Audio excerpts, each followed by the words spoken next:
छ यसले सिकारुको प्रारम्भिक व्यवहार पत्ता लगाउने काम यसले गर्छ र जुन प्रवेश परीक्षा भनेर विद्यालयहरूले लिन्छन् त्यसलाई यसको उदाहरण मान्न सकिन्छ। निदानात्मक मूल्याङ्कन हो यो उपचारात्मक शिक्षण, यो मूल्याङ्कन पछि उपचारात्मक शिक्षण गर्नै पर्छ आवश्यकता अनुसार। त्यही भएर निदानात्मक मूल्याङ्कन भनेको सिकाइको समस्या पत्ता लगाउने, सिकारुमा रहेका सिकाइ समस्या के हुन् त्यो पत्ता लगाउन निदानात्मक मूल्याङ्कन गरिन्छ र यो सामान्यतया शैक्षिक सत्रको अन्त्यमा पनि गर्न सकिन्छ, शैक्षिक सत्रको सुरुमा पनि गर्न सकिन्छ।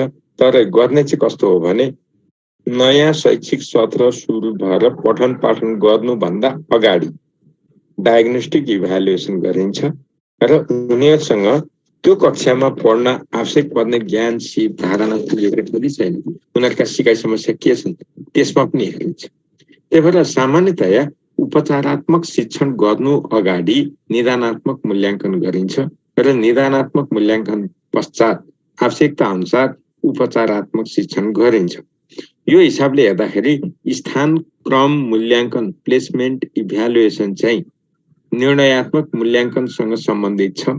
निदानात्मक मूल्याङ्कन निर्माणात्मक मूल्याङ्कन अथवा फर्मेटिभ इभ्यालुएसनसँग सम्बन्धित छ। अब निर्माणात्मक र निर्णयात्मकको त अरू भनिरहनु परेन। निर्णयात्मक भनेको निर्णय गर्ने, योग्यता निर्धारण गर्ने, प्रमाणीकरण गर्ने, प्रमाणीकरण त्यसको लागि यसको उपयोग हुन्छ, प्रमाणीकरण गर्ने। तर निर्माणात्मकले जहिले पनि समस्यामा समाधान गर्ने, सुधारको कुरा गर्छ, सुधार मात्रै उसको लक्ष्य हुन्छ। यो हिसाबले हेर्छ। अब यो भनिसकेपछि हामी मूल्याङ्कनका केही उद्देश्य, यी मूल्याङ्कनका उद्देश्य के हुन् भन्दा स्थान क्रम मूल्याङ्कनमा पूर्व ज्ञान पत्ता लगाउने हो भने निदानात्मकले सिकाइ कठिनाइ र सिकाइको अवस्था थाहा पाएर सुधारको काम निर्माणात्मकले र प्रभावकारिता वा नतिजा निर्णय गर्ने काम चाहिँ निर्णयात्मक मूल्याङ्कनले गर्छ। यसको बारेमा हामीलाई यहाँ जाँचमा सोध्नु पर्ने खालको त्यस्तो छैन, यो सामान्य पढ्नको लागि तपाईलाई बुझ्नको लागि राखिएको मात्रै हो। अब त्यसपछि मूल्याङ्कनकै एउटा अङ्गको रूपमा अर्को मापन छ। मूल्याङ्कनकै अङ्गको रूप यो छुट्टै कोर्समा पढ्नुपर्ने त होइन, तर हामी मूल्याङ्कन भएकोले मापनलाई नछोडी पढ्या मात्रै हो। अब यसरी हेर्दाखेरि मापन भनेको अङ्कन गर्ने काम, नाप्ने काम, अङ्कमा बताउने काम, गुणलाई संख्यामा व्यक्त गर्ने काम हो र यसले परिमाणात्मक स्वरूपलाई व्यक्त गर्दछ। कुनै पनि वस्तुको गुणलाई परिमाणात्मक स्वरूपमा व्यक्त गर्ने साधन मापन। अब यो हिसाबले हेर्दाखेरि मापनका विभिन्न चरण छ, यतापट्टि हामी जानु पर्दैन, अनावश्यकतिर नजाउँ है। अब हामीहरूले यहाँनिर निर्णय प्रक्रियामा यसको मुख्य काम के हो त सूचना सङ्कलन गर्नु। ध्यान दिने, अरू कुरा गर्दैन। अरू कुरातिर तपाईहरुलाई बुझ्नलाई यो पढे हुन्छ, तर जाँचको हिसाबले यतातिर नदिनुस्, ध्यान नदिनुस्।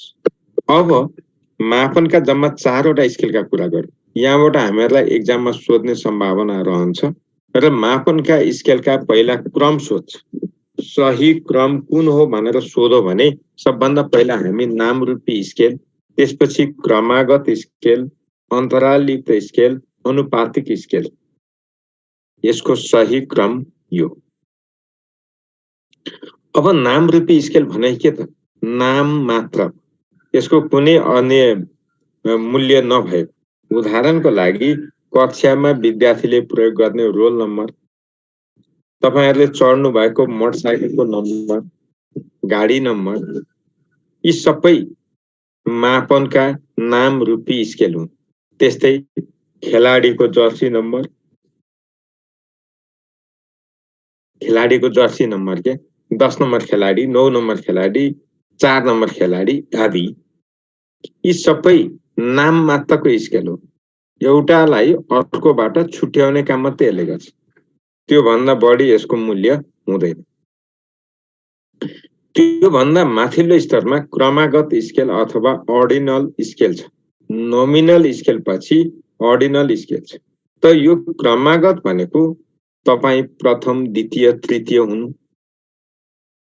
हेर्नुहोस् है, प्रथम द्वितीय तृतीय। यसमा अलिकति वास्तविकता त यसले भन्दैन। सिकारुको सिकाइ क्षमता शून्य भन्दैन, यसले क्षमता हुन्छ, तर वास्तविकता यसले देखाउँदैन।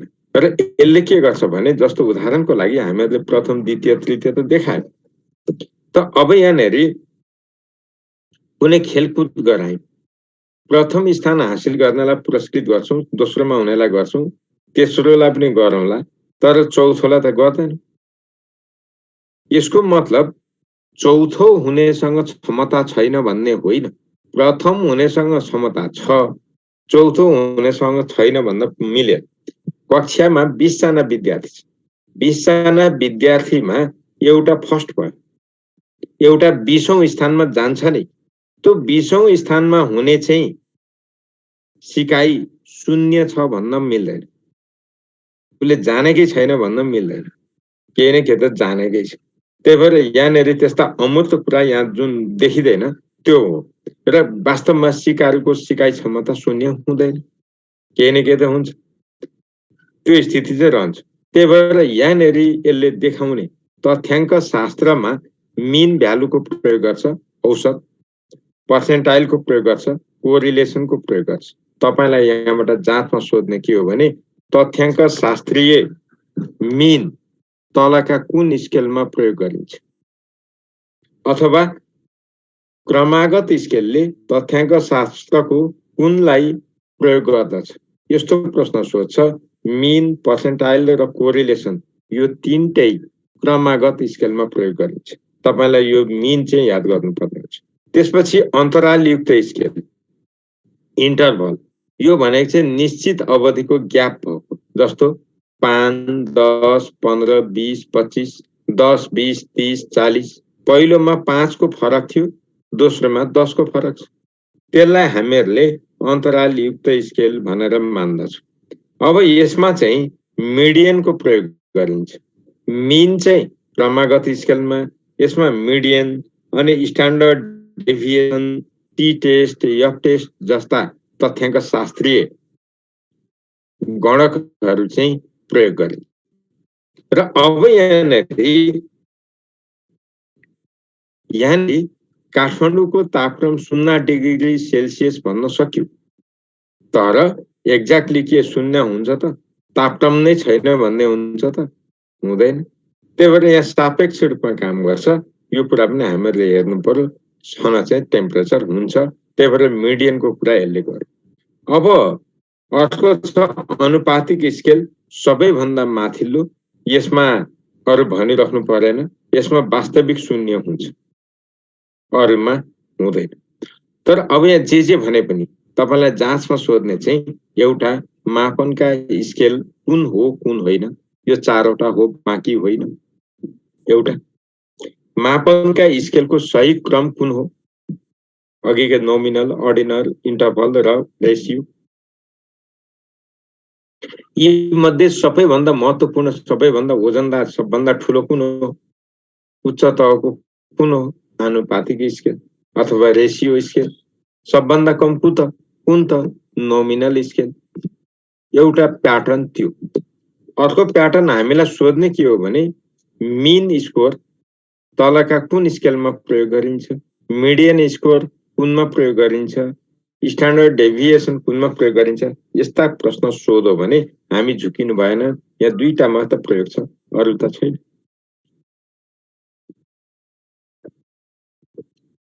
अब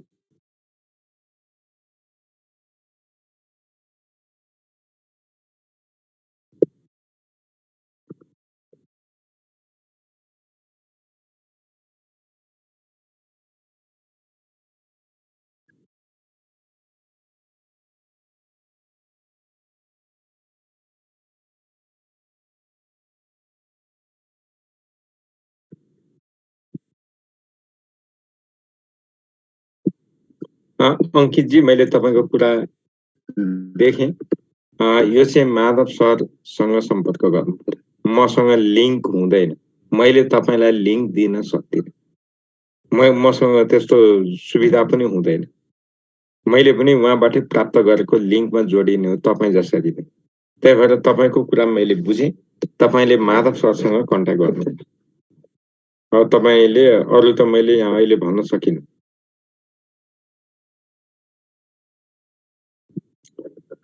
म्याथ सब्जेक्टको एक्जाम्पल नामरूपी होइन। त्यसरी बुझ्नु हुँदैन सपनाजी।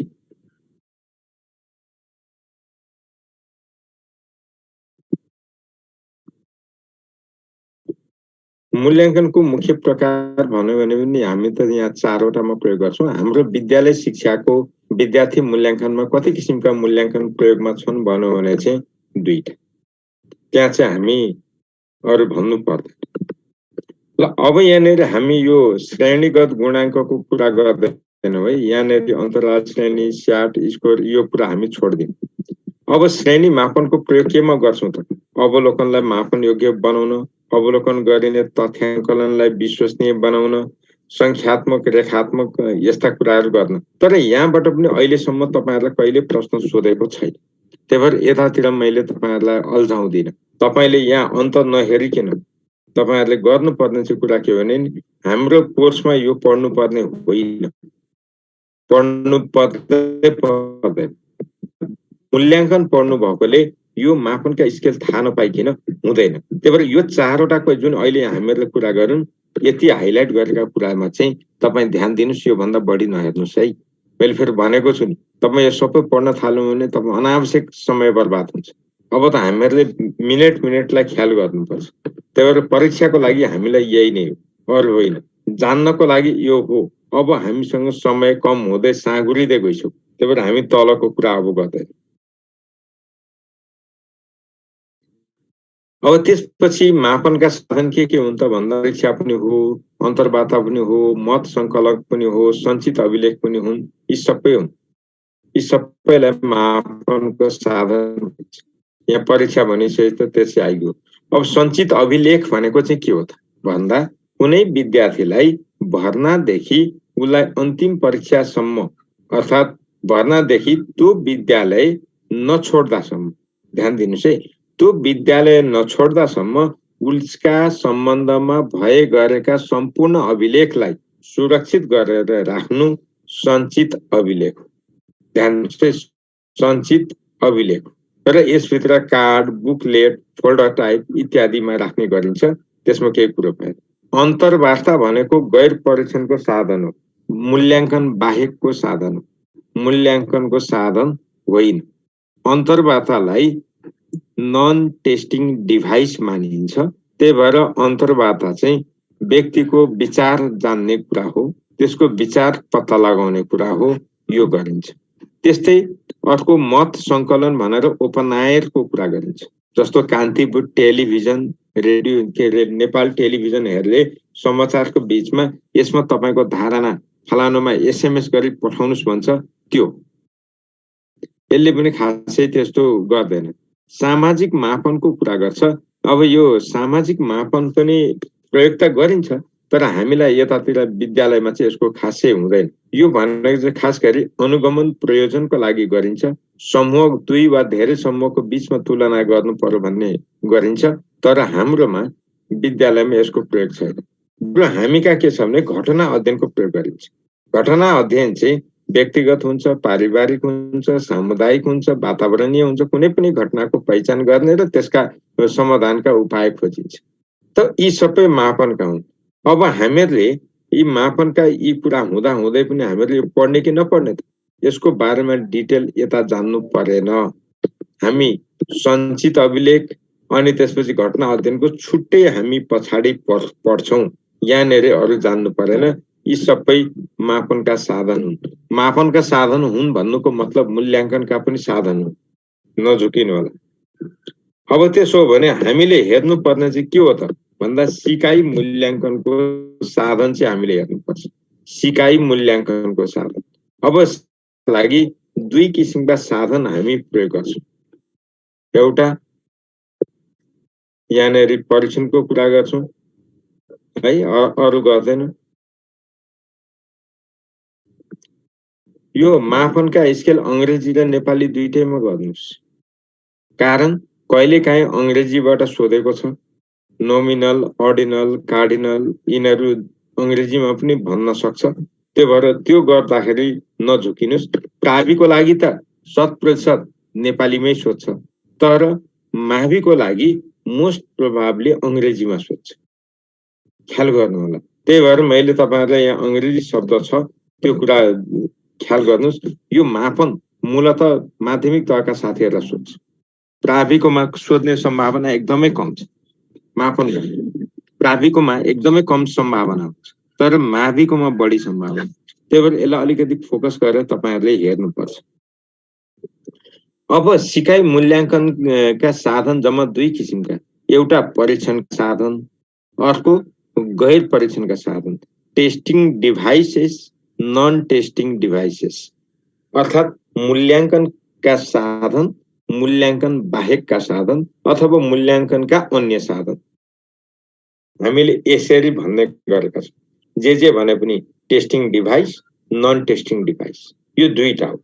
अब परीक्षणका साधन के हुन् त भन्दा लिखित परीक्षा एउटा हो। त्यो लिखित परीक्षा भित्र विषयगत परीक्षा, वस्तुगत परीक्षा हुन्छ।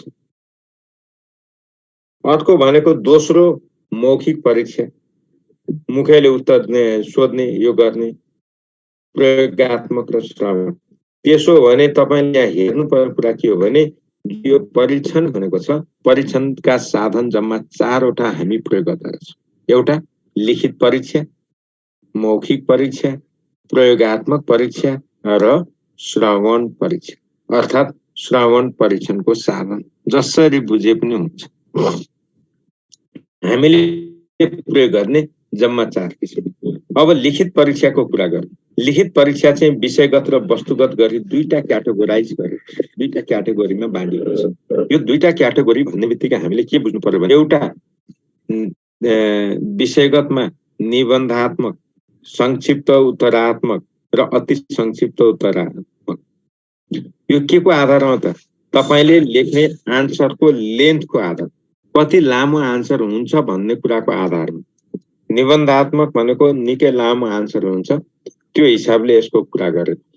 अर्को संक्षिप्त उत्तरात्मक, त्यो चाहिँ निबन्धात्मक भन्दा छोटो, अति संक्षिप्त भन्दा लामो। अर्थात् झन्नै एक प्याराग्राफ जतिमा तपाईले आन्सर लेख्नुपर्ने अवस्थालाई संक्षिप्त उत्तरात्मक भनिन्छ।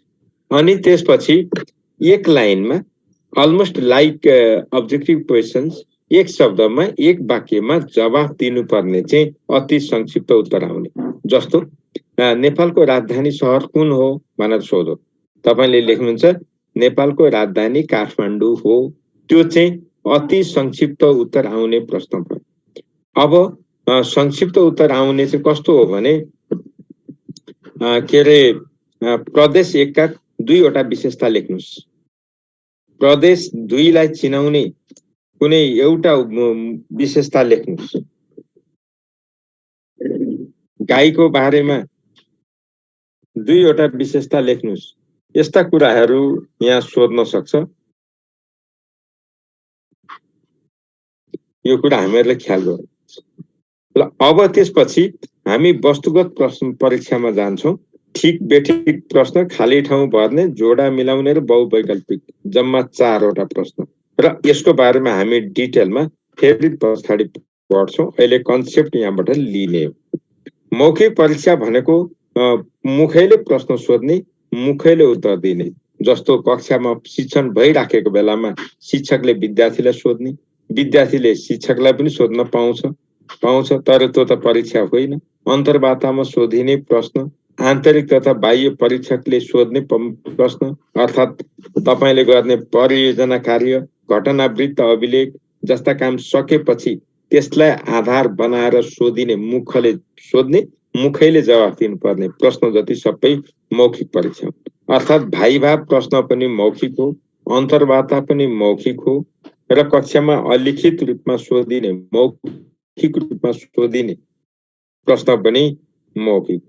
अब अन्तर्वार्ता चाहिँ कहिलेकाहीँ यदि लिखित गरिन्छ भने त्यो फेरि पर्दैन। तर सामान्यतया अन्तर्वार्ता मौखिक गरिन्छ। अब त्यसपछि अर्को साधन हो प्रयोगात्मक। त प्रयोगात्मक भनेको तपाईले प्र्याक्टिकल कार्यसँग सम्बन्धित भएर सोधिने प्रश्न र अन्तिममा लिसनिङ अथवा श्रवण परीक्षा छ। यो त हाम्रो कक्षा 10 को एसई मा अंग्रेजी विषयको जुन सुनवाई गर्ने गरेको छ त्यो। त यी भए परीक्षणका साधन टेस्टिङ डिभाइसेस, जहाँ विद्यार्थी प्रत्यक्ष शरीक भएर प्रत्यक्ष रूपमा उत्तर दिनुपर्छ। प्रत्यक्ष रूपमा उत्तर दिनुपर्छ, प्रत्यक्ष रूप।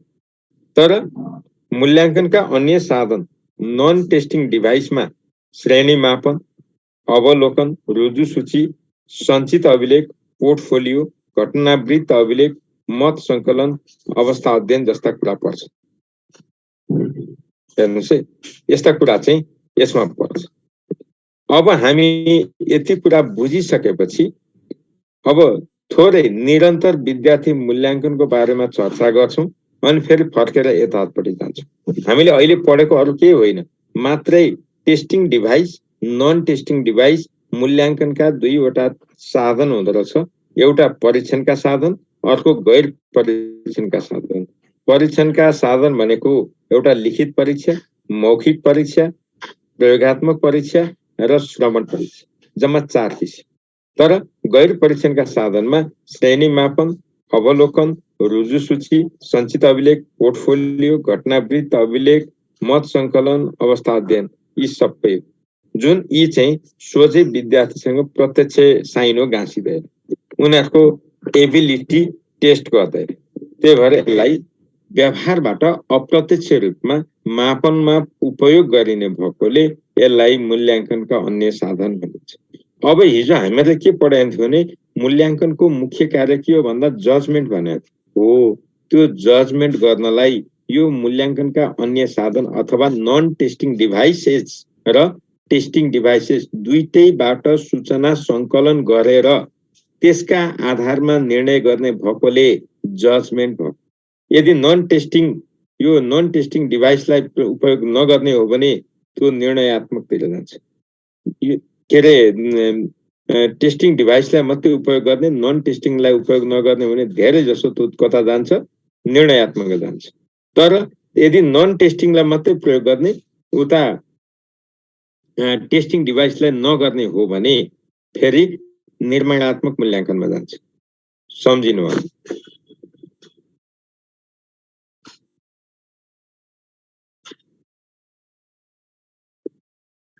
म यो तपाईहरुलाई जस्तो पोर्टफोलियो, सञ्चित अभिलेख यसको बारेमा पछि यहाँ तपाईहरुलाई देखाएर भन्छु, अहिले नहातिनु होला। अहिले हामीले कन्सेप्ट मात्रै लिएका छौं। अब हाम्रो कोर्स अनुसार चाहिँ निरन्तर विद्यार्थी मूल्याङ्कन गर्नुपर्छ। कोर्स अनुसार हाम्रो कोर्स अनुसार निरन्तर विद्यार्थी मूल्याङ्कन पढ्छौं। अब निरन्तर विद्यार्थी मूल्याङ्कनको काम के त भन्दा निर्माणात्मक मूल्याङ्कनको उद्देश्य पूर्ति गर्न अवलम्बन गरिन्छ। निरन्तर विद्यार्थी मूल्याङ्कन भनेको निर्माणात्मक मूल्याङ्कनकै एउटा साधन हो, सानो तरिका हो, रणनीति हो, जसरी बुझ्छौं। र यो भनेको अनौपचारिक मूल्याङ्कनमा जोड दिन्छ, सिकाइ सुधारमा जोड दिन्छ, अरु गर्दैन। अब यो कति कक्षासम्म लागू छ त भन्दाखेरि सिद्धान्त त कक्षा 7 सम्म लागू छ, तर आजको दिनमा छैन। किनभने आज लेटर ग्रेडिङ निर्देशिका लागू गरेको छ, त्यसले पूर्ण रूपमा कक्षा 3 सम्म चाहिँ निरन्तर विद्यार्थी लागू हुन्छ। कक्षा 3 सम्म, 7 सम्म भन्न मिलेन। किनभने लेटर ग्रेडिङ निर्देशिका भनेको कानुन, यो निरन्तर विद्यार्थी मूल्याङ्कन सम्बन्धी निर्देशिका पनि छ, त्यो पनि कानुन। तर दुवै हुँदा हुँदै पनि अहिले कक्षा 1 देखि कक्षा 12 सम्म लेटर ग्रेडिङ निर्देशिका लागू भयो। त्यो लागू भइसकेपछि पछिल्लो यो भयो र पाठ्यक्रम विकास केन्द्रले त्यसै अनुसारका मूल्याङ्कनको ढाँचा परिवर्तन गर्यो। यदि त्यसले परिवर्तन नगरेको भए त्यही किसिमको व्याख्या गर्न पाइन्थ्यो। पाठ्यक्रम विकास केन्द्रले अहिले पछिल्लो उसमा यसको ढाँचा पनि बदल्यो। त्यही भएर तपाईलाई हाल विद्यालयमा कति कक्षासम्म निरन्तर विद्यार्थी मूल्याङ्कन गरिन्छ भन्यो भने अन्त सोच्दै नसोची तपाईँले कक्षा 3 भन्नुपर्छ। होइन, तपाईँलाई परीक्षामा अर्कै तरिकाले सोध्यो, निरन्तर विद्यार्थी मूल्याङ्कन कति कक्षासम्म लागू गरिएको थियो भन्यो भने कक्षा 7। अब निरन्तर विद्यार्थी मूल्याङ्कन कहिलेबाट लागू भएको हो भन्यो भने 2063। यो चाहिँ औपचारिक रूपमा। त्योभन्दा अगाडि के थियो, 57 देखिन्छ परीक्षण थियो पाइलटिङ। अब निरन्तर विद्यार्थी मूल्याङ्कनका उद्देश्य के उद्देश्यका लागि गर्यो भन्दा एउटा सिकाइ सुधारको लागि, सबैभन्दा महत्त्वपूर्ण सिकाइ उपलब्धिमा सुधार ल्याउन गरिएको। दोस्रो, विद्यार्थीको पूर्व ज्ञान पत्ता लगाउने र सो अनुसारको शिक्षण गर्ने। पूर्व ज्ञान पत्ता लगाउनको लागि यो गरियो। त्यसपछि यसले अर्को उद्देश्य के राखेको थियो भने सिकाइ उपलब्धिलाई अद्यावधिक गर्ने। अद्यावधिक भनेको अपडेट गर्ने र सुधारात्मक शिक्षण गर्ने। यी चारवटा उद्देश्यको लागि निरन्तर विद्यार्थी मूल्याङ्कन लागू गरिएको है। यो कुरा ख्याल गर्नुहोस्। अब आजको दिनमा कक्षा 1 देखि 3 सम्म दुईटै कुरा सँगै पढ्छौँ है। यहाँनिर कक्षा 3 सम्म निरन्तर विद्यार्थी मूल्याङ्कन गरेको छ। यो केमा आधारित छ? कक्षामा आधारित निर्माणात्मक मूल्याङ्कन। कक्षामा आधारित निर्माणात्मक मूल्याङ्कन। यो 100% निर्माणात्मक मूल्याङ्कन छ। यसमा सिकाइका स्तर 4वटा निर्धारण गरिएको छ। के त? कमजोर, सामान्य, राम्रो, उच्च। अर्थात् सिकाइ स्तर 1, सिकाइ स्तर 2, सिकाइ स्तर 3, सिकाइ स्तर 4।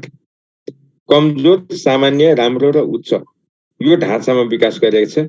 सिकाइका 4वटा विषय कक्षा 1 देखि 3 सम्म 4वटा विषय छ। यहाँनिर 4वटा विषय भने के त? नेपाली, अङ्ग्रेजी, गणित र हाम्रो सेरोफेरो। एउटा स्थानीयमै हुन्छ। यसले स्थानीयको कुरा गरेको छैन। मूल्याङ्कनको पर्सपेक्टिभबाट स्थानीयको कुरा यहाँ उठाएको छैन। यहाँ चाहिँ 4वटा विषयको गरेको छ। त्यसभित्र 19वटा क्षेत्र निर्धारण गरिएको छ।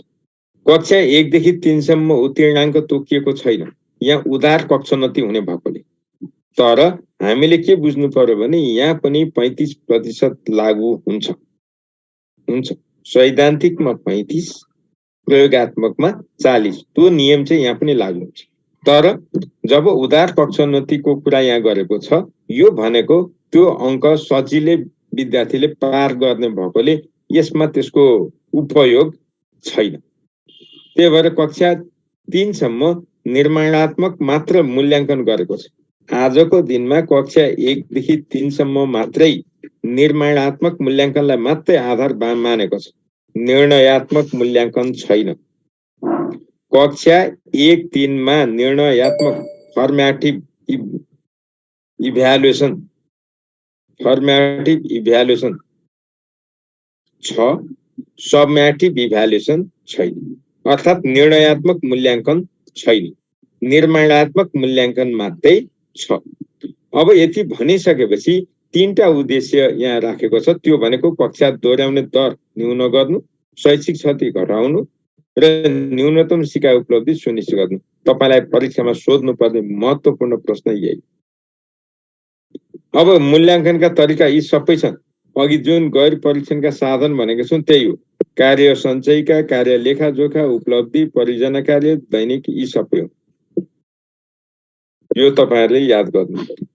त्यसपछि सिकाइ क्रियाकलापको अङ्गको रूपमा मूल्याङ्कनलाई स्वीकार्यो। तर नेपालको मूल्याङ्कनको परम्परागत धारणा के थियो? इभ्यालुएसन अफ लर्निङ थियो। अहिलेको धारणा के त? Evaluation for learning. यति कुरा भनिसकेपछि अब यहाँनिर त्यो रेजा चिन्ह निकाल्ने ओर्ने यसमा छैन है अहिले। तर पनि हामी थोरै त्यसको बारेमा अहिले हेर्छौँ। अब कक्षा 4 र 5 मा निरन्तर विद्यार्थी मूल्याङ्कनको लागि 50% भार कायम गरेको छ। अर्थात् निर्माणात्मक मूल्याङ्कन 50%, निर्णयात्मक मूल्याङ्कन 50%। निरन्तर विद्यार्थी मूल्याङ्कनको लागि अब अहिलेको आन्तरिक मूल्याङ्कनमा पनि 50% निर्माणात्मकको लागि, 50% बाह्य मूल्याङ्कनको लागि गर्दा कक्षा 4-5 सम्म हामीलाई यहाँ कहीँ झुकिनु परेन। कक्षा 4 र 5 सम्म झुकिनु पर्दैन। अब कक्षा 6 र 7 मा जाँदा निरन्तर विद्यार्थीको भार जम्मा 40% र बाह्य मूल्याङ्कनको भार 60% भनेर निरन्तर विद्यार्थी मूल्याङ्कन निर्देशिकाले तोकेको भन्नुपर्छ नि। कक्षा 6-7 मा निरन्तर विद्यार्थी मूल्याङ्कन गर्दा कति प्रतिशत अङ्क भार छुट्याइएको छ भन्नु भने त 40 भन्नु पर्यो। यहाँ दायाँ बायाँ गर्न पाइँदैन। तर अक्षराङ्कन पद्धतिले निर्देशिकाले 50-50 गरेको छ। कक्षा 4 देखि कक्षा 8 सम्म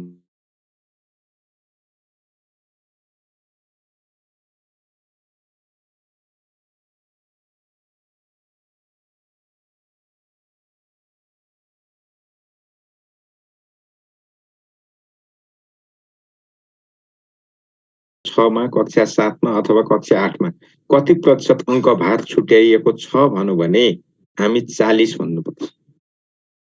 त्यसमा चाहिँ 40 भन्नुपर्छ। यद्यपि यो व्यवस्था लागू छैन, तर हामीले भन्नुपर्छ है। अब आन्तरिक मूल्याङ्कन र बाह्य मूल्याङ्कन लागू भएको छ। त्यो गर्दाखेरि आन्तरिक मूल्याङ्कनमा अहिले तपाईलाई अब यही प्रश्न, कक्षा 7 मा विद्यार्थी मूल्याङ्कन गर्दा आन्तरिक मूल्याङ्कनको लागि कति प्रतिशत अङ्क भार छुट्याइएको छ भन्नु भने 50%। त्यहाँ त झुकिँदैन। तर निरन्तर विद्यार्थी मूल्याङ्कनको लागि कति प्रतिशत अङ्क भार छुट्याइएको छ भन्नु भने चाहिँ 40 र 60 भन्नै पर्छ। अब यति भनिसकेपछि श्रेणी गर्दाखेरि 3टा श्रेणीमा बाँड्ने भनेको छ। यो व्यवस्था अहिले कार्यान्वयनमा छैन। त्यही भएर अब यहाँनेरि हेर्दाखेरि यो चाहिँ हामीले पढ्नको लागि पढ्ने मात्रै हो। यी कुराहरू हेर्नुस् त, यसलाई छोडिदिनुस्। अब यहाँनिर तपाईहरुले हेर्ने के भने निर्माणात्मक मूल्याङ्कनका साधन केमा राखेको छ त भन्दा अहिले कक्षा कार्य, प्रयोगात्मक तथा परियोजना कार्य, सामुदायिक कार्य, अतिरिक्त क्रियाकलाप, सृजनात्मक कार्य, गृह कार्य, एकाइ, मासिक तथा त्रैमासिक परीक्षा भनेर राखेको छ। तर यो व्यवस्थापन पाठ्यक्रम विकास केन्द्रले कक्षा 1-3 मा चाहिँ गरेको छैन। यो निर्माणात्मक मूल्याङ्कन समग्रमा हो। निर्माणात्मक मूल्याङ्कन अहिले कक्षा 12 सम्म नै छ। कक्षा 1 देखि कक्षा 12 सम्म नै निर्माणात्मक मूल्याङ्कन पनि छ, निर्णयात्मक मूल्याङ्कन पनि छ। तर कक्षा 1 देखि 3 सम्म चाहिँ निर्णयात्मक मूल्याङ्कन छैन। त्यहाँ निर्माणात्मक मूल्याङ्कनकै आधारमा मात्रै कक्षा चढाइन्छ। अब यति कुरा गरिसकेपछि निरन्तर विद्यार्थी मूल्याङ्कनको कुरा गर्दा निरन्तर विद्यार्थी मूल्याङ्कनका साधन के हुन् त भन्दा कक्षा कार्य, गृह कार्य, परियोजना कार्य, सृजनात्मक कार्य, हाजिरी अनि प्रश्नोत्तर लिखित वा मौखिक यी हुन्। अब निरन्तर मूल्याङ्कनका चरण के त भन्दा पहिला सिकाइ उपलब्धि निर्धारण गरे। निरन्तर विद्यार्थी मूल्याङ्कन गर्दा सर्वप्रथम तलका मध्ये कुन कार्य गरिन्छ भनेर प्रश्न सोध्यो भने हामीले सिकाइ उपलब्धिको निर्धारण भन्नु पर्यो। त्यसपछि शिक्षणको योजना बनाउनु पर्यो।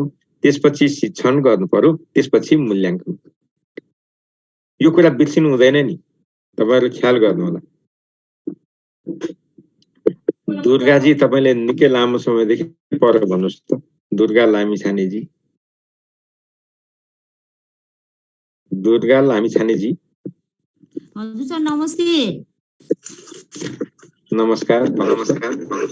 सर मैले यो हजुरलाई अघि एउटा टेस्टिङ र नन टेस्टिङ भन्नुभएको थियो नि सर, अलिकति मेरो छुट्यो कि त्यही भएर बुझिन, त्यही भएर हो सर। त्यो टेस्टिङ भनेको परीक्षणका साधन, नन टेस्टिङ भनेको गैर परीक्षणका साधन। हस् सर।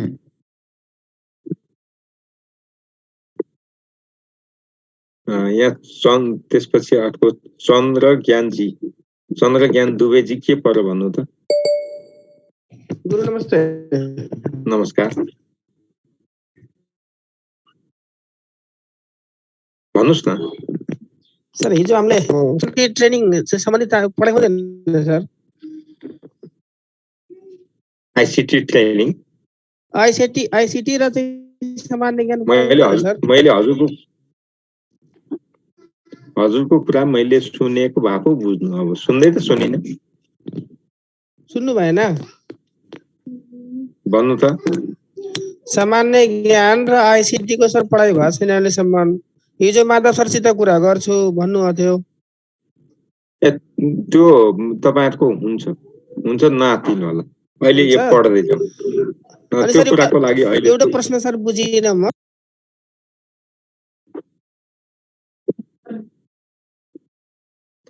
ल अब हामी यतैपट्टि लागौं।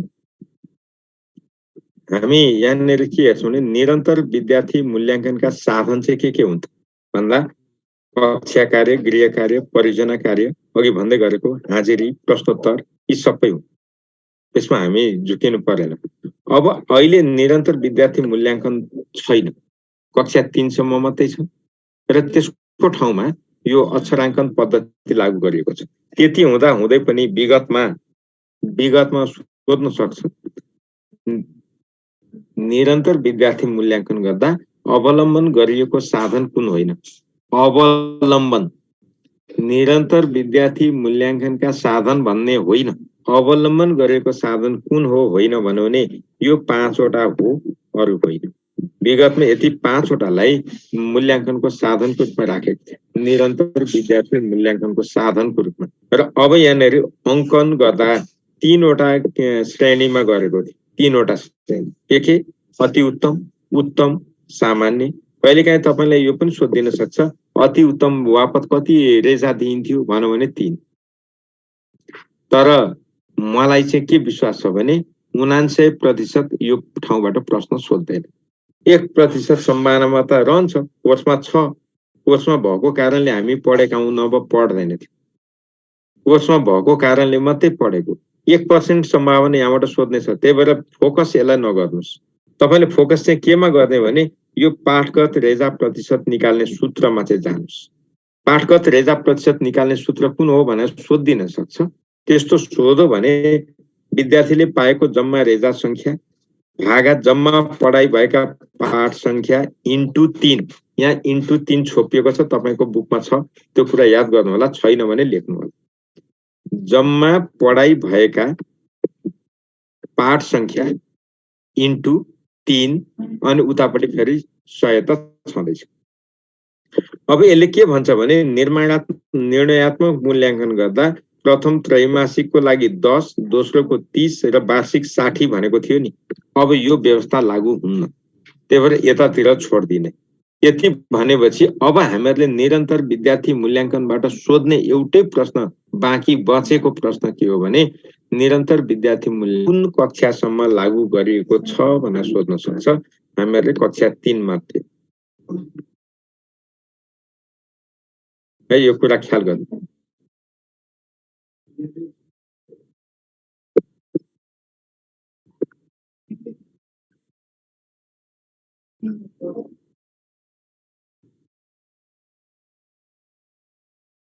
ल यहाँ रिता श्रेष्ठले के लेख्नुभयो भने तपाईहरुलाई अर्को लिंक अस्ति नै दिइसकेको रहेछ, पहिले दिइसकेको रहेछ, त्यो जान्नु भएन भनेर उहाँले भन्नुभएको छ। म अहिले यो विषयमा कुरा गर्दिन, हामी पढ्दै छौं, त्यही भएर यो विषयमा गर्दैनौं, यो सबैको कुरा मैले भन्न सक्दिनँ। ल अब हामी निर्माणात्मक मूल्याङ्कनका मुख्य आधार के हुन् त्यतापट्टि जान्छौँ। निर्माणात्मक है, यो कुरा हामीले थोरै हेरौँ। अब यो कक्षा 1-3 के कुराबाट हामी थाल्छौँ। यसलाई हामी प्रामाणिक मूल्याङ्कन पनि भन्छौँ। त्यसभित्र अनौपचारिक मूल्याङ्कन प्रक्रिया जस्तै अवलोकन, रुजुसूची, कार्य सञ्चयिकाको प्रयोग गरेको छ।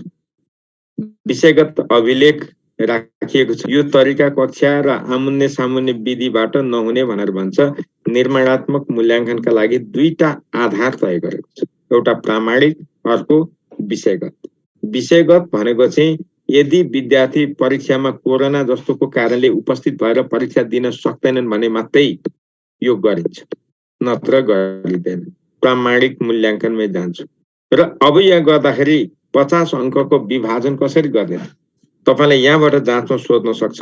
कक्षा सहभागिता र सिकाइ क्रियाकलाप बापत 4 अङ्क, प्रयोगात्मक कार्य, परियोजना कार्य र अन्य क्रियाकलाप बापत 36 अङ्क, त्रैमासिक परीक्षा 2टा, पहिलो र दोस्रो, त्यस बापत 10 अङ्क। भनेको एउटा त्रैमासिक परीक्षाको लागि 5 अङ्क, एउटा त्रैमासिक परीक्षाको लागि 5 अङ्क। यसरी अंक विभाजन गरेको छ। कति कक्षादेखि हो यो? कक्षा 4 देखि कक्षा 8 सम्म। अब कक्षा 1 देखि 3 सम्मको विद्यार्थी मूल्याङ्कन निर्माणात्मक मूल्याङ्कन मात्र गरिन्छ र कक्षा 1-3 मा निरन्तर नियमित तथा कक्षा क्रियाकलापको अङ्गको रूपमा मूल्याङ्कन गरिन्छ। कक्षा 1-3 मा निरन्तर नियमित र कक्षा क्रियाकलापको अङ्गको रूपमा, छुट्टै रूपमा होइन, शिक्षण सिकाइकै अङ्गको रूपमा गरिन्छ। कक्षा 1-3 को प्रत्येक विद्यार्थीको कार्य सञ्चयिका, जसलाई पोर्टफोलियो भनेको छ, व्यवस्थापन गरिन्छ। गृह कार्य छुट्टै नदिएर कक्षा कार्यमै बढी जोड दिने भनेको छ अहिलेको। अनि अथेन्टिक टास्क समावेश गर्नु, विद्यार्थीको मूल्याङ्कनमा सकेसम्म विद्यार्थीले गरेकै काम चाहिँ प्रमाणको रूपमा राख्नुस् भनेको छ। अथेन्टिक काम, वास्तविक काम, यो कुरा तपाईले हेर्नुभयो। अब विद्यार्थीको सिकाइको लेखाजोखा गरिन्छ र न्यूज चाहिँ सुनिश्चित गर्ने भनेको छ। यति भनिसकेपछि यहाँ अरू पढ्नु नपढ्नु भए पनि हुन्छ, यहाँ दिएको छ कसरी गर्ने भन्ने कुरा अलिकति आइडिया। अब यति भनिसकेपछि हामीले के बुझ्नु पर्यो भने कक्षा 4 देखि 8 सम्म, कक्षा 4 देखि 8 सम्म 50% भाग आन्तरिक मूल्याङ्कन, 50% भाग बाह्य मूल्याङ्कन र त्यो 50% को मूल्याङ्कन गर्दा आधार भनेको यो हो। कक्षा सहभागिता र सिकाइ क्रियाकलाप भए 4 अंक दिने, प्रयोगात्मक कार्य गरौँ, परियोजना कार्य गरौँ, अरू लगाएको क्रियाकलाप गर्छ भने 36, पहिलो त्रैमासिकलाई 5, दोस्रो त्रैमासिकलाई 5 गरेर। अब यो भइसकेपछि अरू भन्नु परेन। कति कक्षादेखि? 4 देखि 8 सम्म, 4 देखि 8।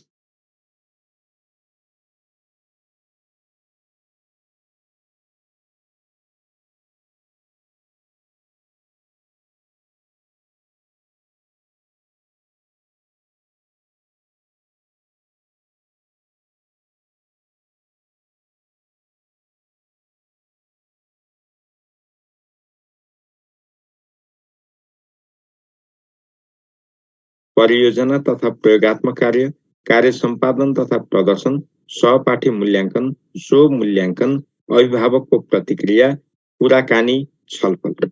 यो 9 वटा चाहिँ तपाईहरुले सम्झिनुपर्छ। अहिले विद्यार्थी मूल्याङ्कनको लागि यो 9 वटा तरिका भनेर निर्धारण गरेको छ, तर यी मध्ये 5 वटा तरिका चाहिँ अहिले अवलम्बन गरिएको छ। अब यहाँनेरि आउँदा विद्यार्थीको उपलब्धि स्तरलाई जम्मा कक्षा 1 देखि 3 सम्म 4 वटा स्तरमा छ। अब त्यो भन्दा माथि जाँदाखेरि चाहिँ विषयमा फरक छ है। फेरि यहाँ तपाईलाई यो जुन उपलब्धि स्तर छ, कक्षा 4 देखि माथि लागेपछि नेपाली र अंग्रेजीमा 5 वटा स्तर कायम गरेको छ। भाषा विषयमा 5 वटा गरेको छ, तर अरूमा चाहिँ 4 वटा छ। अब म तपाईहरुलाई त्यो पनि बताउँछु। कमजोर 1 र 2 मा पढ्ने विद्यार्थीलाई यसको परिभाषा पोहोर सोधेको थियो, फेरि पनि सोध्न सक्छ, हेर्नु होला। कमजोर भनेको मुख्य सिकाइ उपलब्धि धेरै जसो नसिकेको भनेको छ। यो भनेको आंशिक रूपमा गरेको, यो भनेको धेरै हासिल गरेको, यो भनेको सबै गरेर पनि माथिल्लो स्तरको गरेको। चौथो त यहाँ के हो भने कक्षा 4 देखि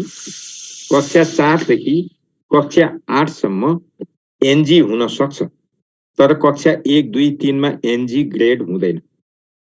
आखिर कक्षा 1, 2, 3 मा पनि ग्रेडिङ त गर्नु पर्यो नि त, तर त्यहाँ चाहिँ ग्रेड एनजी हुँदैन, नट ग्रेडेड लागू हुँदैन कक्षा 3 सम्म। कारण किन? जुन विद्यार्थी 1 र 2 स्तरमा पढ्छन् त्यसलाई रिमेडियल टिचिङ भनेको सुधारात्मक शिक्षण, सबलीकृत शिक्षण, उपचारात्मक शिक्षण गरेर कम्तीमा तह 3 पुर्याउनु पर्छ। मापनको स्तर चाहिँ 3 मा ल्याउनु पर्छ। त्यो भनेको प्रोफिसिएन्ट, त्यो भनेको राम्रो, त्यहाँ पुर्याउनु पर्छ। त्यहाँ पुर्याएपछि चाहिँदैन। त्यही भएर एनजी लागू नहुने भनेको कक्षा 1 देखि 3 सम्म। अब कक्षा 4 देखि कक्षा माथिका 12 सम्म यदि कुनै विद्यार्थीको 2टा विषयसम्म यदि एनजी मा परेको छ भने ग्रेड वृद्धिको परीक्षा दिनुपर्छ, ग्रेड वृद्धिको काम गर्नुपर्छ। अब यहाँनिर एउटै कुरा हो, अघि जुन हामीले आन्तरिक मूल्याङ्कन भन्यौं 50%, त्यसमा उसले उत्तीर्ण हुनको लागि 40% अङ्कभार ल्याउनु पर्छ। आन्तरिक मूल्याङ्कनमा उत्तीर्ण हुनको लागि 40% अङ्कभार ल्याउनु पर्छ। 40%। तर बाह्य परीक्षाको लागि अथवा सैद्धान्तिक परीक्षाको लागि 35% ल्याउनु पर्छ। यो कुरा गरेको छ। तर अब कक्षा 4 देखि माथि गइसकेपछि नेपाली र अंग्रेजीमा के गरेको छ भने मुख्य सिकाइ उपलब्धि हासिल गरेको भन्ने छ नि, यहाँ हेर्नुस् त, यो मुख्य सिकाइ उपलब्धि हासिल गरेको भनेको छ। यसलाई 4 मा राखो, अनि यसले के गर्छ भने माथिल्लो सिकाइ उपलब्धि हासिल गरेको भन्नेलाई 5 मा राखेछ। अरु सब सेम छ, के पनि फरक छैन। माथिल्लो सिकाइ उपलब्धि हासिल गरेकोलाई 5औं मा राखेको छ, अनि मुख्य सिकाइ उपलब्धि हासिल गरेको भन्दाखेरि 4औं स्तरमा राखेको छ। केमा? नेपाली र अंग्रेजीमा मात्रै। अरु बाँकी विषयमा त कक्षा 4 देखि 8 सम्म पनि यही 4 वटा स्केल नै छ। र विद्यार्थी मूल्याङ्कनको सम्बन्धमा कंक्रिट धारणा, ठोस धारणा पाठ्यक्रम विकास केन्द्रले आजको दिनसम्म निर्धारण गर्न सकेको छैन। गर्ने क्रममै छ, गर्दैछ। त्यही भएर हामी पढ्ने क्रममा यदि उसले फाइनल गरेछ भने त्यसलाई फेरि अपडेट गरेर भन्छौँ। अहिले पछिल्लो अपडेट के हो भने अंग्रेजी र नेपाली विषयमा 4 को ठाउँमा 5 वटा मापनको स्तर चाहिँ राखेको छ, अर्थात् उपलब्धि स्तरलाई 5 बनाएको छ। अरु विषयमा 4 नै छ। अब यति भनिसकेपछि हामीले यहाँनिर थोरै हेरौँ, थोरै कुरा गर्नुपर्छ। सबभन्दा पहिला यदि कुनै विद्यार्थी सिकाइ स्तर 1 वा 2 मा भयो भने सबभन्दा पहिला सुधारात्मक सिकाइको योजना बनाइन्छ। कुन कार्य गरिन्छ भन्नु भने सुधारात्मक सिकाइको योजना बनाइन्छ भन्नु पर्यो। हेर्नुस्, त्यति गर्दा पनि भएन, त्यो सुधार गर्ने पटक पटक प्रयास गरियो, भएन भने अन्तिम हतियार के हो त? उपचारात्मक सिकाइ। दुईटा कुरा भने मैले। एउटा के भने जुन विद्यार्थी सिकाइ उपलब्धि स्तर 1 र 2 मा पर्छन् त्यस्ता विद्यार्थीलाई के गर्ने त? सुधारात्मक सिकाइको योजना बनाउने, कार्यान्वयन गर्ने, सिकाइ स्तर बढाउने। त्यति गर्दा पनि उनीहरूको सिकाइमा सुधार भएन, अपेक्षित स्तरमा पुगेन भने त्यसको लागि के गर्ने त भन्दा उपचारात्मक शिक्षण गर्ने। अन्तिम विकल्प के रहेछ? अब यो चाहिँ उपचारात्मक शिक्षण भन्नु।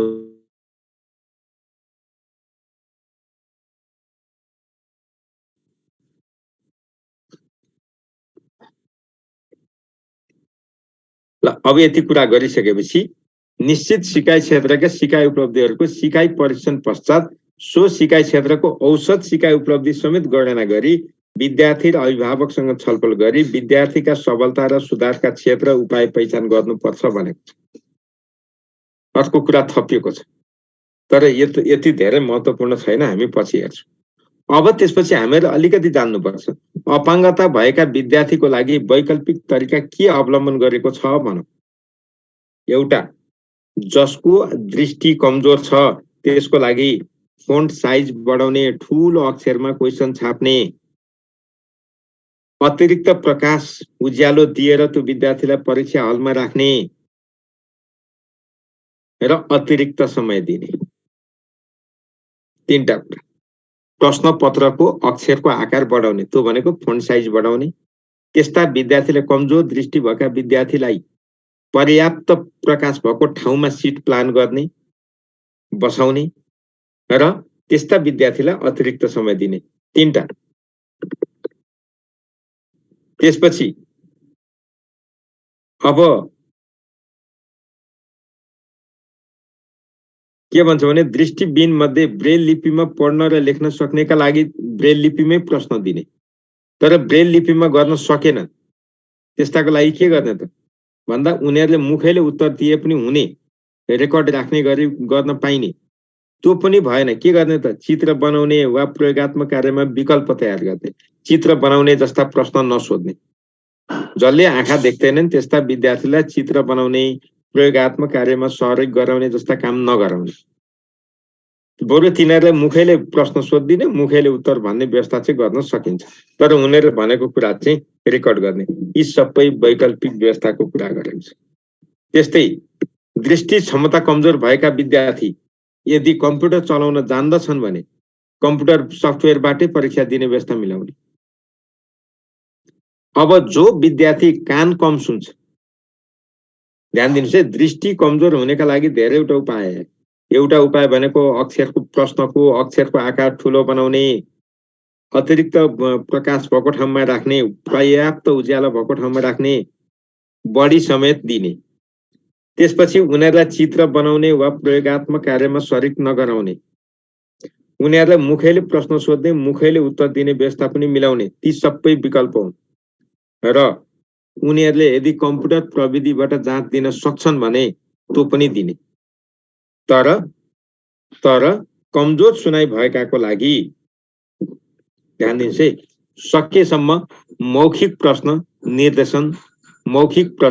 मौखिक निर्देशनबाट काम नगराउने उनीहरूलाई लिखित निर्देशन दिने यदि उनीहरू कम्प्युटर प्रविधिबाट दिन्छन् भने कम्प्युटर प्रविधिको नि प्रयोग गर्न सकिने यति भन्छ अब यति कुरा गरिसकेपछि विद्यार्थी मूल्याङ्कनको अभिलेख तथा कार्य सञ्चयीका व्यवस्थापन भन्छ अब यो गर्दा के गर्ने त प्रत्येक विद्यार्थीको कार्य सञ्चयीका व्यवस्थित गर्ने तरिका पोर्टफोलियो कार्य सञ्चयीका भनेको के त एउटा विद्यार्थीले एक शैक्षिक सत्रमा वैशाखदेखि चैतसम्म जे जति सिकाइका कुरा गर्छ र विद्यार्थीले जे कार्य गर्छ त्यसलाई प्रमाणको रूपमा राख्ने कामलाई हामी कार्य सञ्चयीका भन्दछौँ त्यसलाई हामी पोर्टफोलियो पनि भन्दछौँ ध्यान दिनुस् है त्यसलाई हामी पोर्टफोलियो पनि भन्छौँ अब यसले के भन्छ भने सजिलोको लागि अब विद्यार्थीले 192 दिन त यहाँ पढे नि त्यो 192 वटा काम राख्नुको सट्टा एउटा थिमबाट बढीमा 5 वटा मुख्य काम राख अरु नराख छुट दियो जम्मा 19 वटा छ ती मध्ये 5 वटा सम्म चाहिँ राख बढीमा नत्र एउटै राखे पनि हुन्छ 1 देखि 3 सम्म भनेको छ यहाँ त घटीमा एउटा राख बढीमा 3टा राख भनेको छ अब सृजनात्मक काम छ भने 5 वटा सम्म राखे हुन्छ धेरै नराख भनेको छ सृजनात्मक कार्य भए 5 वटा राख विषयवस्तुबाट चाहिँ प्रत्येक थिमबाट एउटा राखे पनि हुन्छ बढीमा 3टा सम्म राख्न सक्छौ भनेको छ फाइल सानो बनाउन खोजिएको छ र समयबद्ध सूची चाहिँ राख भनेको छ र कक्षा 3 सम्म निरन्तर गर्ने भनेको छ कार्य सञ्चयीका फाइललाई कक्षा 3 सम्म चाहिँ उपयोग गर्ने भनेको छ अब कार्य सञ्चयीका भनेको त जहिलेसम्म विद्यालयमा हुन्छ तहिलेसम्म राख्नुपर्ने हो तर त्यो चाहिँ व्यवस्थापन गर्न कठिन हुन्छ फाइलको आकार बढ्छ शिक्षकले फाइल कहाँ राख्नु गाह्रो छ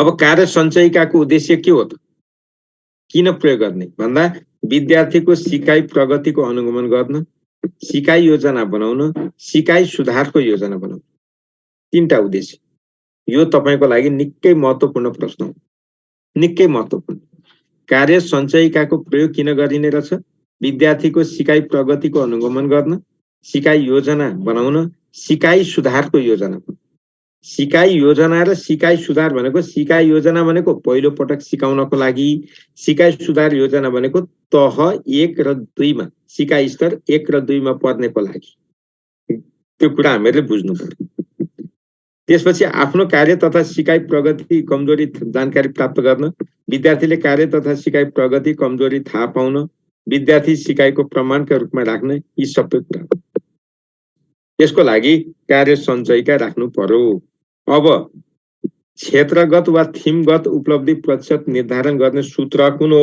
भनेर सोध्छ अघि जुन निरन्तर विद्यार्थी मूल्याङ्कनको सूत्र भनिम त्यस्तै यसको पनि यो सूत्र छ यो तपाईको लागि सोध्ने प्रश्न हो यसलाई विशेष ध्यान दिनु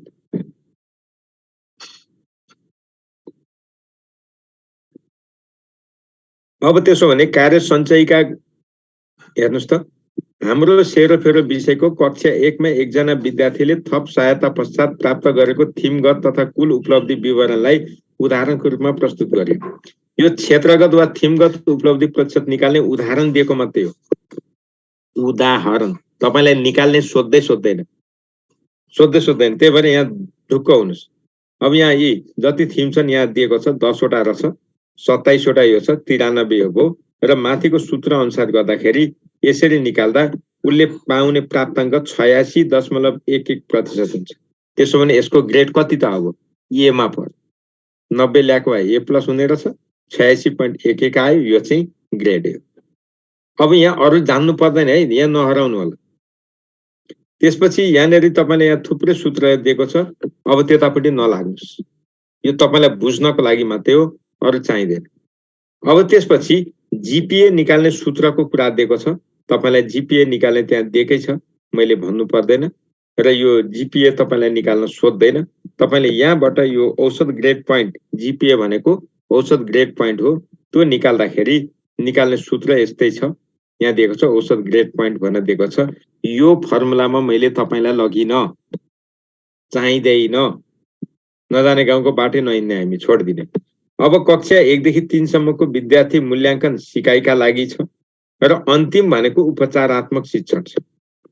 अब सम्झिनु पर्ने कुरा, कक्षा शिक्षणकै क्रममा उसलाई नट ग्रेडेडबाट 3 वा 4 मा पुर्याउनु पर्छ। यो कुरा अघि नै भनेको भएर यहाँ मैले भनिन ग्रेड वृद्धिको परीक्षा दिनु पर्दैन कक्षा 1 देखि 3 सम्म। अब मुख्य साधन अहिले के छ त? कक्षा 1 देखि 3 सम्म अहिले पाठ्यक्रम विकास केन्द्रले के कस्ता मूल्याङ्कनको साधन प्रयोग गरेको छ भन्दा एउटा साधन हो मौखिक अभिव्यक्ति। मुखैले प्रश्न सोध्ने, मुखैले उत्तर दिने गरी डिजाइन गरिएको मूल्याङ्कनको साधनलाई मौखिक अभिव्यक्ति भनिन्छ। जस्तै तपाईको नाम के हो, तपाई कहाँ बस्नुहुन्छ इत्यादि प्रश्न मुखैले सोध्ने। दोस्रो साधन श्रेणी मापन। श्रेणी मापन भनेको त विद्यार्थीका सिकाइ व्यवहार तथा कार्य सम्पादन स्तरलाई रेटिङ स्केलका आधारमा मूल्याङ्कन गर्न निर्माण गरिएको साधन। त्यसको लागि निर्माण गर्न विकास गरिएको साधन हो। जस्तै सम्पादित कार्य वा प्रदर्शित व्यवहार, अपेक्षित भन्दा बढी, अपेक्षित भन्दा कम, 3टा पोइन्टमा गरेको छ। 3 पोइन्ट स्केल हो। अब यहाँनिर हेर्नुस् त, उसको अपेक्षित व्यवहार के त भन्दा हेर्नुपर्ने व्यवहार आफ्नो परिचय दिएको अपेक्षा भन्दा बढी हो कि अपेक्षित हो कि अपेक्षित भन्दा कम त, घर र विद्यालयमा अभिवादन गरेको, क्रियाकलापमा सहभागिता स्तर इत्यादि। यी सबै तपाईले यहाँ भन्दै गरेका कुरा उसको हेर्नुपर्ने, जाँच्नुपर्ने व्यवहारका क्षेत्र हुन्। त्यो क्षेत्रमा उसले कस्तो व्यवहार प्रदर्शन गर्यो त्यो कुरा गर्छौं, तर विद्यार्थीलाई थाहा हुँदैन, विद्यार्थीले थाहा पाउँदैन। यसलाई हामीले श्रेणी मापन भन्यौं, 3 पोइन्ट स्केल। अब त्यसपछि अर्को छ साधन अभिभावक प्रतिक्रिया। यो भनेको विद्यार्थीको अभिभावकलाई शिक्षकले बाटोमा भेट हुँदा होस्, स्कुलमा बोलाएर होस् वा शिक्षक आफै भेट्न गराओस्, कुनै पनि तरिकाले भेट गर्ने र विद्यार्थीको सिकाइ व्यवहारका बारेमा के कस्ता व्यवहार परिवर्तन आयो, आउनु पर्ने के थियो, के आयो, त्यो बारेमा अभिभावकबाट प्रतिक्रिया लिने। कस्तो भन्छन्, सही, ठिक छ, राम्रो सिकेको छ भन्छन् कि होइन, यो चाहिँ सिकेन हौ भन्छन् कि के भन्छन्, त्यो लिनु। त्यसलाई अभिभावक प्रतिक्रिया भन्छ। त्यस्तै सहपाठी प्रतिक्रिया, त्यो भनेको सँगै बस्ने, सँगै उठ्ने साथी जो छ त्योसँग सोधखोज गर्ने। उदाहरणको लागि यसले राम भन्ने मान्छेले गृह कार्य आफै गरेको हो, तिमीलाई थाहा छ भनेर सोध्यो। हो सर, उसले आफै गरेको, यी कक्षामै गर्यो, अथवा होइन मेरो सारो जे भएको छ त्यही भन्छ। त्यो बुझ्ने काम सहपाठी प्रतिक्रिया। अनि अवलोकन। अवलोकन भनेको शिक्षकले विद्यार्थीका व्यवहारलाई अवलोकन गर्ने, हेर्ने र अन्तिममा रुजु सूची। यी 6 वटा साधन अहिले प्रयोग छ। अघि हामीले 9 किसिमका साधन भन्यौं नि, ती मध्ये 6 वटा यी साधन प्रयोगमा छन्। अब यति कुरा गर्दाखेरि रुजु सूची भनेको के त? पाठ अनुसार सिकारुले सिक्नुपर्ने सिकाइ व्यवहार समेटेर विद्यार्थीको सिकाइ कस्तो भयो भनेर मूल्याङ्कन गर्न विकास गरिएको साधन रुजु सूची हो। उदाहरणको लागि यहाँ हेर्नुस् त, विद्यार्थीलाई क देखि ज्ञ सम्म पढ्न सिकाउने हाम्रो क्रियाकलाप थियो। स को सकेर यहाँ लेख्यौं, स को लेख्यौं। अब कैफिन के लेख्यौं? य अक्षर पढ्न अकमकिएको जे छ त्यसलाई सुधार गर भनेको हो नि त। त्यस्तै अंक 25 देखि 50 सम्म लेख्न नसकेको कता हो? त्यही हो नि। अंक 1 को जोड गर्न सकेको के हो? यी सबै राख्नुलाई रुजु सूची भनियो। यसमा अरु भन्नु पर्दैन। अब हामी कक्षा 4 देखि 8 को कुरा गर्छौं। कक्षा 4 देखि 8 सम्म निर्माणात्मक र निर्णयात्मक मूल्याङ्कन छ। निर्णयात्मक र निर्माणात्मक मूल्याङ्कन छ। दुवै 50-50 अंक भएको छ। 50-50। अब अघि नै कुरा गर्यौं, कक्षा 4 देखि 8 सम्म त्रैमासिक परीक्षा पनि छ, वार्षिक परीक्षा पनि छ। तर 1 देखि 3 सम्म त्रैमासिक पनि छैन, वार्षिक परीक्षा नै छैन, परीक्षै छैन के। त्यति कुरा नचुकिनु। अब त्यसपछि त्रैमासिक परीक्षामा मूल्याङ्कन गर्दा के गर्ने त भन्दा आन्तरिक मूल्याङ्कन अन्तर्गत कक्षामा सहभागी भए वापत, हाजिर भए वापत 4 अंक दिने, प्रयोगात्मक परियोजना कार्य वापत 36, त्रैमासिक वापत 10, तर 2टा, यसरी 50 अंक दिने। अघि भनेकै कुरा हो यो। अब यति कुरा गरिसकेपछि अब आन्तरिक मूल्याङ्कनका लागि यहाँनिर वर्षभरिको सहभागिताको वापत 4 अंक पूर्णाङ्क हो नि। 4 पुरा दिनु भनेको होइन। जुन यो 4 अंक दिने भनेको छ त्यो 4 पूर्ण अंक। पूर्ण अंक त्यो भनेको अधिकतम अंक 4 को सट्टा 2 पनि दिन सक्छ। तर के को आधारमा? उ कति हाजिर भयो त त्यसको आधारमा। वर्षभरिको प्रयोगात्मक र परियोजना कार्य वापत 36 अनि वर्षभरिको त्रैमासिकलाई 5-5 गरेर दिने हो 10। बाह्य परीक्षाको लागि के त 50 पूर्णाङ्कको लिखित परीक्षा। अब तपाईले यहाँबाट बुझ्नु पर्यो, यो जुन आन्तरिक मूल्याङ्कन भनेर यो पहेँलो मसीले चिन्ह लगाएको छ नि, यसमा उत्तीर्ण हुनको लागि 40% अंक ल्याउनु पर्यो। 40 अनि मात्रै त्यो पास। अनि बाह्य मूल्याङ्कनमा 35 अनि मात्रै पास। यो दुवैमा अलग अलग पास हुनुपर्छ। आन्तरिकमा पनि पास हुनुपर्छ, बाह्यमा पनि दुवैमा अलग अलग पास हुनुपर्छ, नभए सर्टिफिकेट पाउँदैन, मूल प्रमाणपत्र पाउँदैन।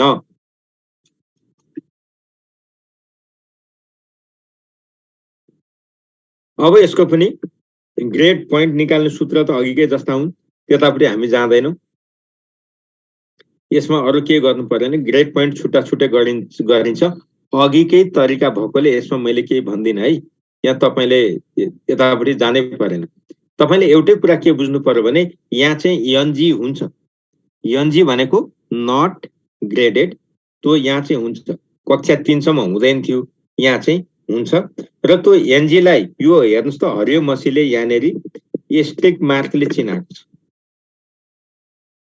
कहिलेकाहीँ यो संकेतको पनि प्रयोग सोध्न सक्छ। 2टा विषयसम्म एनजी मा परे त्यसलाई ग्रेड वृद्धिको मौका दिइन्छ, ग्रेड वृद्धिको परीक्षा हुन्छ, त्यो कुरा ख्याल गर्नु। यो चाहिँ र यसले के भन्छ भने आन्तरिक परीक्षामा कम्तीमा सी ग्रेड र सैद्धान्तिक परीक्षामा कम्तीमा डी ग्रेड ल्याएमा भनेको, डी ग्रेड भनेको 35%, सी ग्रेड भनेको 40 हो नि त। त्यही भएर अघि भनेको यहाँ नचुकिनुस् है। र स्तरीकृत औसत अंक जीपीए ग्रेड पोइन्ट एभरेज सहितको ग्रेड सिट दिनुपर्छ। अब यति कुरा गरिसकेपछि 9 र 10 को मूल्याङ्कनको कुरा गरौँ। 9 र 10 मा मूल्याङ्कन अब आन्तरिक मूल्याङ्कन 25, बाह्य मूल्याङ्कन 75। त्यहाँ चाहिँ तर दुईटै। अब आन्तरिक मूल्याङ्कनको 25 अंक कसरी दिने त भन्दा आन्तरिक मूल्याङ्कन अन्तर्गत कक्षा सहभागी भयो वापत 3 अंक, प्रयोगात्मक र परियोजना कार्य वापत 16 अंक र त्रैमासिक परीक्षाबाट प्राप्त अंक 6। 2टा त्रैमासिक, एउटा त्रैमासिकको 3, अर्को त्रैमासिकको 3।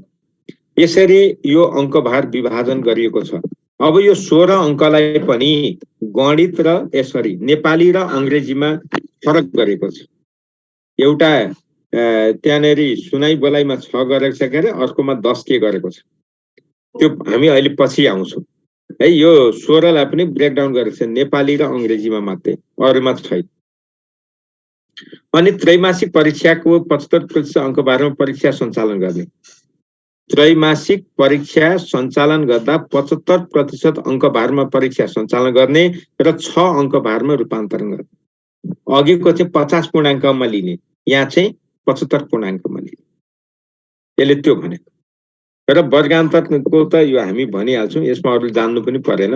अब आन्तरिक मूल्याङ्कनमा यहाँ भनेको यो 3 अंक दिने भनेको 3 पूर्णाङ्क पूर्ण अंक हो, 16 पनि पूर्णाङ्क हो, र यो जुन 6 भनेको छ 6 अंक परीक्षा बापतको 2 वटा 6 अंक भारलाई 3 मा राख्ने भनेको छ, त्यो पूर्णाङ्क। अब आवधिक मूल्याङ्कनको लागि जुन हामीले 75 पूर्णाङ्कको परीक्षा सञ्चालन गर्छौं, यो विशिष्टीकरण तालिका अनुसार 75 पूर्णाङ्कको परीक्षामा विद्यार्थीले पाएको अंक उल्लेख गर्ने भनेको छ। यसमा केही गर्नु पर्यो। अब स्तरीकृत औसत निकाल्दा यहाँ पनि त्यही हो। यहाँ के गरेको छ भने सेम है फर्मुला चाहिँ 25% आन्तरिक, 75% अन्तिम मूल्याङ्कनको भारलाई पाठ्य घण्टामा सोही अनुसार रूपान्तरण गर्ने भनेको छ। यहाँ अरू जान्नु परेन, 25 र 75 सम्झिने, अघिकै तरिकाले जीपीए निकाल्ने तरिका सबैमा एउटै। अब मैले यो ग्रेड वृद्धिको पनि सेम है, कक्षा 4 र 8 मा जे थियो 9, 12 मा पनि त्यही हो। ग्रेड वृद्धि 2टा विषयसम्म भयो भने ग्रेड वृद्धिको लागि उसले परीक्षा दिन्छ, यो कुरा भन्यो। अब यति कुरा गरिसकेपछि अहिले भइराखेको विद्यार्थी मूल्याङ्कनको कुरा गर्यौं हामीले। अहिले भइराखेको विद्यार्थी मूल्याङ्कनको कुरा चाहिँ गर्यौं। अब यहाँ गर्दै जाँदाखेरि के हुन्छ भने राष्ट्रिय शिक्षा नीतिले चाहिँ फेरि फरक कुरा गरेको छ। अब चाहिँ हामी झुकिने ठाउँमा आयौं। अहिलेसम्म झुकिँदैनौँ। कक्षा 1 देखि 3 सम्म 100% निर्माणात्मक मूल्याङ्कन, पास कति छैन, कुनैमा पूर्णाङ्क पनि छैन। अब कक्षा 4 देखि 12 सम्म निर्माणात्मक र निर्णयात्मक दुईटै मूल्याङ्कन, कक्षा 4 देखि 8 सम्म 50% निर्माणात्मक, 50% बाह्य। 50% को आन्तरिक मूल्याङ्कनमा पनि 4% उपस्थिति, 36 परियोजना कार्य वा प्रयोगात्मक र 10 त्रैमासिकलाई गरेर 50 पूर्णाङ्कको लिखित। 50 पूर्णाङ्कको लिखितमा उत्तीर्ण हुन 35% अंक ल्याउनु पर्यो। 50% को आन्तरिक मूल्याङ्कनमा पास हुन 40% अंक ल्याउनु पर्यो। यति नै हो। र अब यहाँ भन्नु पर्यो कक्षा 9, 12 मा जाँदा त्यसैलाई 25 र 75 गरियो, अरू केही छैन। अब यहाँ कक्षा 8, 12 मा शिक्षा नीति 2076 ले गरेको मूल्याङ्कनमा थोरै पुरा गरेको छ। अब यो चाहिँ हाम्रोमा अहिले मिल्दैन। अब यो नीतिको कुरा किन कार्यान्वयन भएन त भन्दा नीति कार्यान्वयन भयो कि भएन भन्न पाइएन, तर निर्देशिका त बाध्यकारी हो नि त, त्यही भएर यो कुरा गर्छ। त निर्माणात्मक मूल्याङ्कनमा यी सबै हेर्नुस् त साधन यी राखेको छ। निर्णयात्मक मूल्याङ्कन भित्र त्रैमासिक परीक्षा 10, दोस्रो त्रैमासिक 30 र अन्तिम परीक्षा 60 भनेको छ। यो व्यवस्था कार्यान्वयनमा छैन। अब यो चाहिँ कार्यान्वयनमा छ। प्राविधिक तथा व्यावसायिक धारतर्फ हेर्नुस् है, सैद्धान्तिक 40%, प्रयोगात्मक 60, यो चाहिँ कार्यान्वयनमा छ सिटिबिटी तर्फ। त्यसो भने अब यहाँ तपाईहरुले याद गर्नु पर्यो, 100 पूर्णाङ्कको सैद्धान्तिक परीक्षाका लागि परीक्षा समय 3 घण्टा अनि 75 पूर्णाङ्कको लागि 2 घण्टा 15 मिनेट निर्धारण गर्यो। कसले? राष्ट्रिय शिक्षा नीति 2076। तर यो पनि कार्यान्वयनमा छैन। यो पनि कार्यान्वयनमा छैन। अब विद्यार्थी मूल्याङ्कनमा राष्ट्रिय पाठ्यक्रम प्रारूपले के भनेको छ त? राष्ट्रिय पाठ्यक्रम प्रारूपले समावेशी मूल्याङ्कन पद्धति अवलम्बन गरेको छ। अब यो कुरा हामीले नपढ्ने, यति कुरा नपढ्ने। यो अब काम छैन। त्यही भएर समावेशी मूल्याङ्कन पद्धति गरेको छ र यहाँ हरेक तहमा न्यूनतम उत्तीर्ण हुन 40 भनेको छ, तर अहिले चाहिँ कति लागू भयो? प्रयोगात्मकमा 40 लागू भयो, अरू सबै सैद्धान्तिकमा 35 लागू भयो। यति कुरा गरिसकेपछि हामी यहाँनिर थोरै शिक्षकलाई कुन रूपमा प्रस्तुत गरेछ, सूचना प्रवाहकर्ता, प्रबन्धनकर्ता, सहकार्य गरेर सिक्ने, यी कुरा भनेको छ। जे भए पनि विद्यालय शिक्षामा बहुपाठ्य पुस्तकको विकास गर्ने नीति अघि सारेको छ। कसले? राष्ट्रिय पाठ्यक्रम प्रारूप 2076 ले। यति भनिसकेपछि थोरै यहाँ अर्को कुरा गर्छ। हरेक 5 वर्षमा विद्यालय तहको पाठ्यक्रमको मूल्याङ्कन गर्ने भनेको छ र यो चाहिँ शैक्षिक गुणस्तर परीक्षण केन्द्रले केन्द्रीय निकायका रूपमा मूल्याङ्कन गर्न सुझाव दिएको छ। यसले नीतिगत व्यवस्था गरेको छ उपलब्धिको, र यसले अहिले कति कक्षाको गर्छ? 3 को, 5 को, 8 को र 10 को गर्छ। अब प्राविधिक तथा व्यावसायिक तर्फ अरू नहेर्ने 40-60, यसमा अरू केही पनि छैन। 40 सैद्धान्तिकमा, 60 चाहिँ प्रयोगात्मक यहाँनिर। र यहाँनिर सैद्धान्तिक परीक्षामा उत्तीर्णाङ्क 40 भनेको छ। द्वितीय श्रेणीका लागि 50, प्रथम श्रेणीका लागि 60। अब यो पटक चाहिँ यता पनि लेटर ग्रेडिङ लगाउने भनेको छ। प्राविधिक शिक्षाको TSLC मा लेटर ग्रेडिङ पहिलेदेखि लागू भयो, तर डिप्लोमामा लागू भएको छैन। अब आउने शैक्षिक सत्रदेखि चाहिँ लागू गर्ने भनेको छ। त्यही भएर यो डिभिजनको कुरा गरेको, तर हामीलाई यो त्यति महत्त्वपूर्ण चाहिँ छैन। अब बल्ल हामी यति कुरा गरिसकेपछि बीचमा हामी घुस्यौं। अब हामी बल्ल आफ्नो प्रश्नको सेटतर्फ फर्क्यौं। त्यसमा परीक्षाको कुरा गर्छौँ। अब परीक्षा भनेको के त?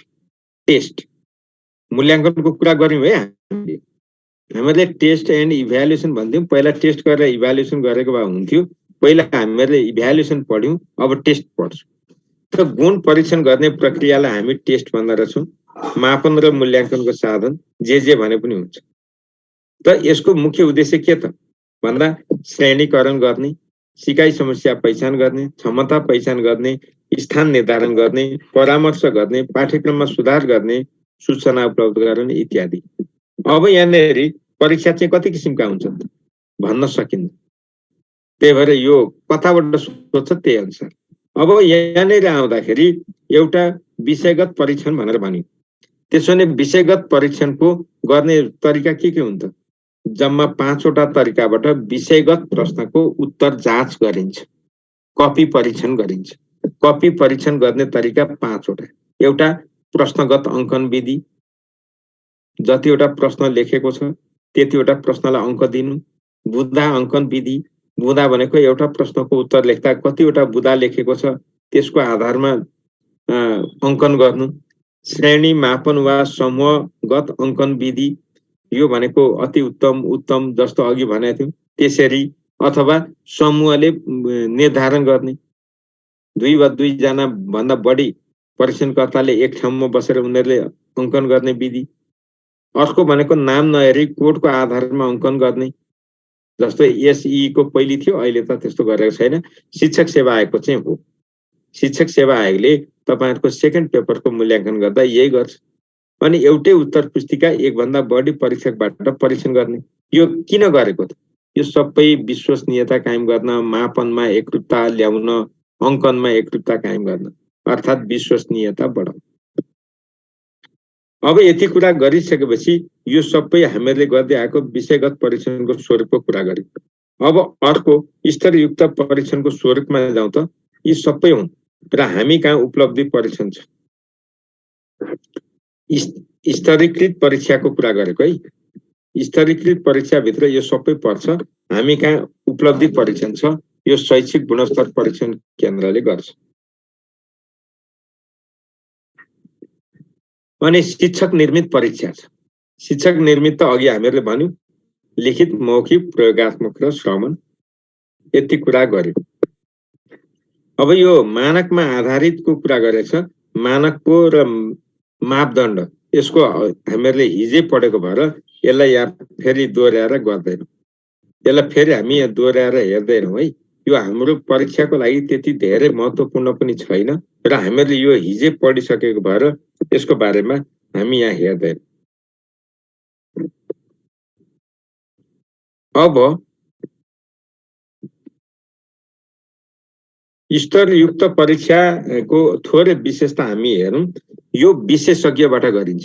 स्ट्यान्डर्डाइज टेस्ट भनेको के त? शिक्षक निर्मित परीक्षा र स्तरीकृत परीक्षामा के भिन्नता छ भन्दा कक्षामा पढाउने शिक्षक, प्रश्न बनाउने शिक्षक, परीक्षा सञ्चालन गर्ने शिक्षक, उत्तर पुस्तिका परीक्षण गर्ने शिक्षक, नतिजा प्रकाशन गर्ने शिक्षक, त तमाम काममा एउटै शिक्षक सहभागी भएर गर्ने काम जति शिक्षक निर्मित परीक्षा टिचर मेड टेस्ट हो।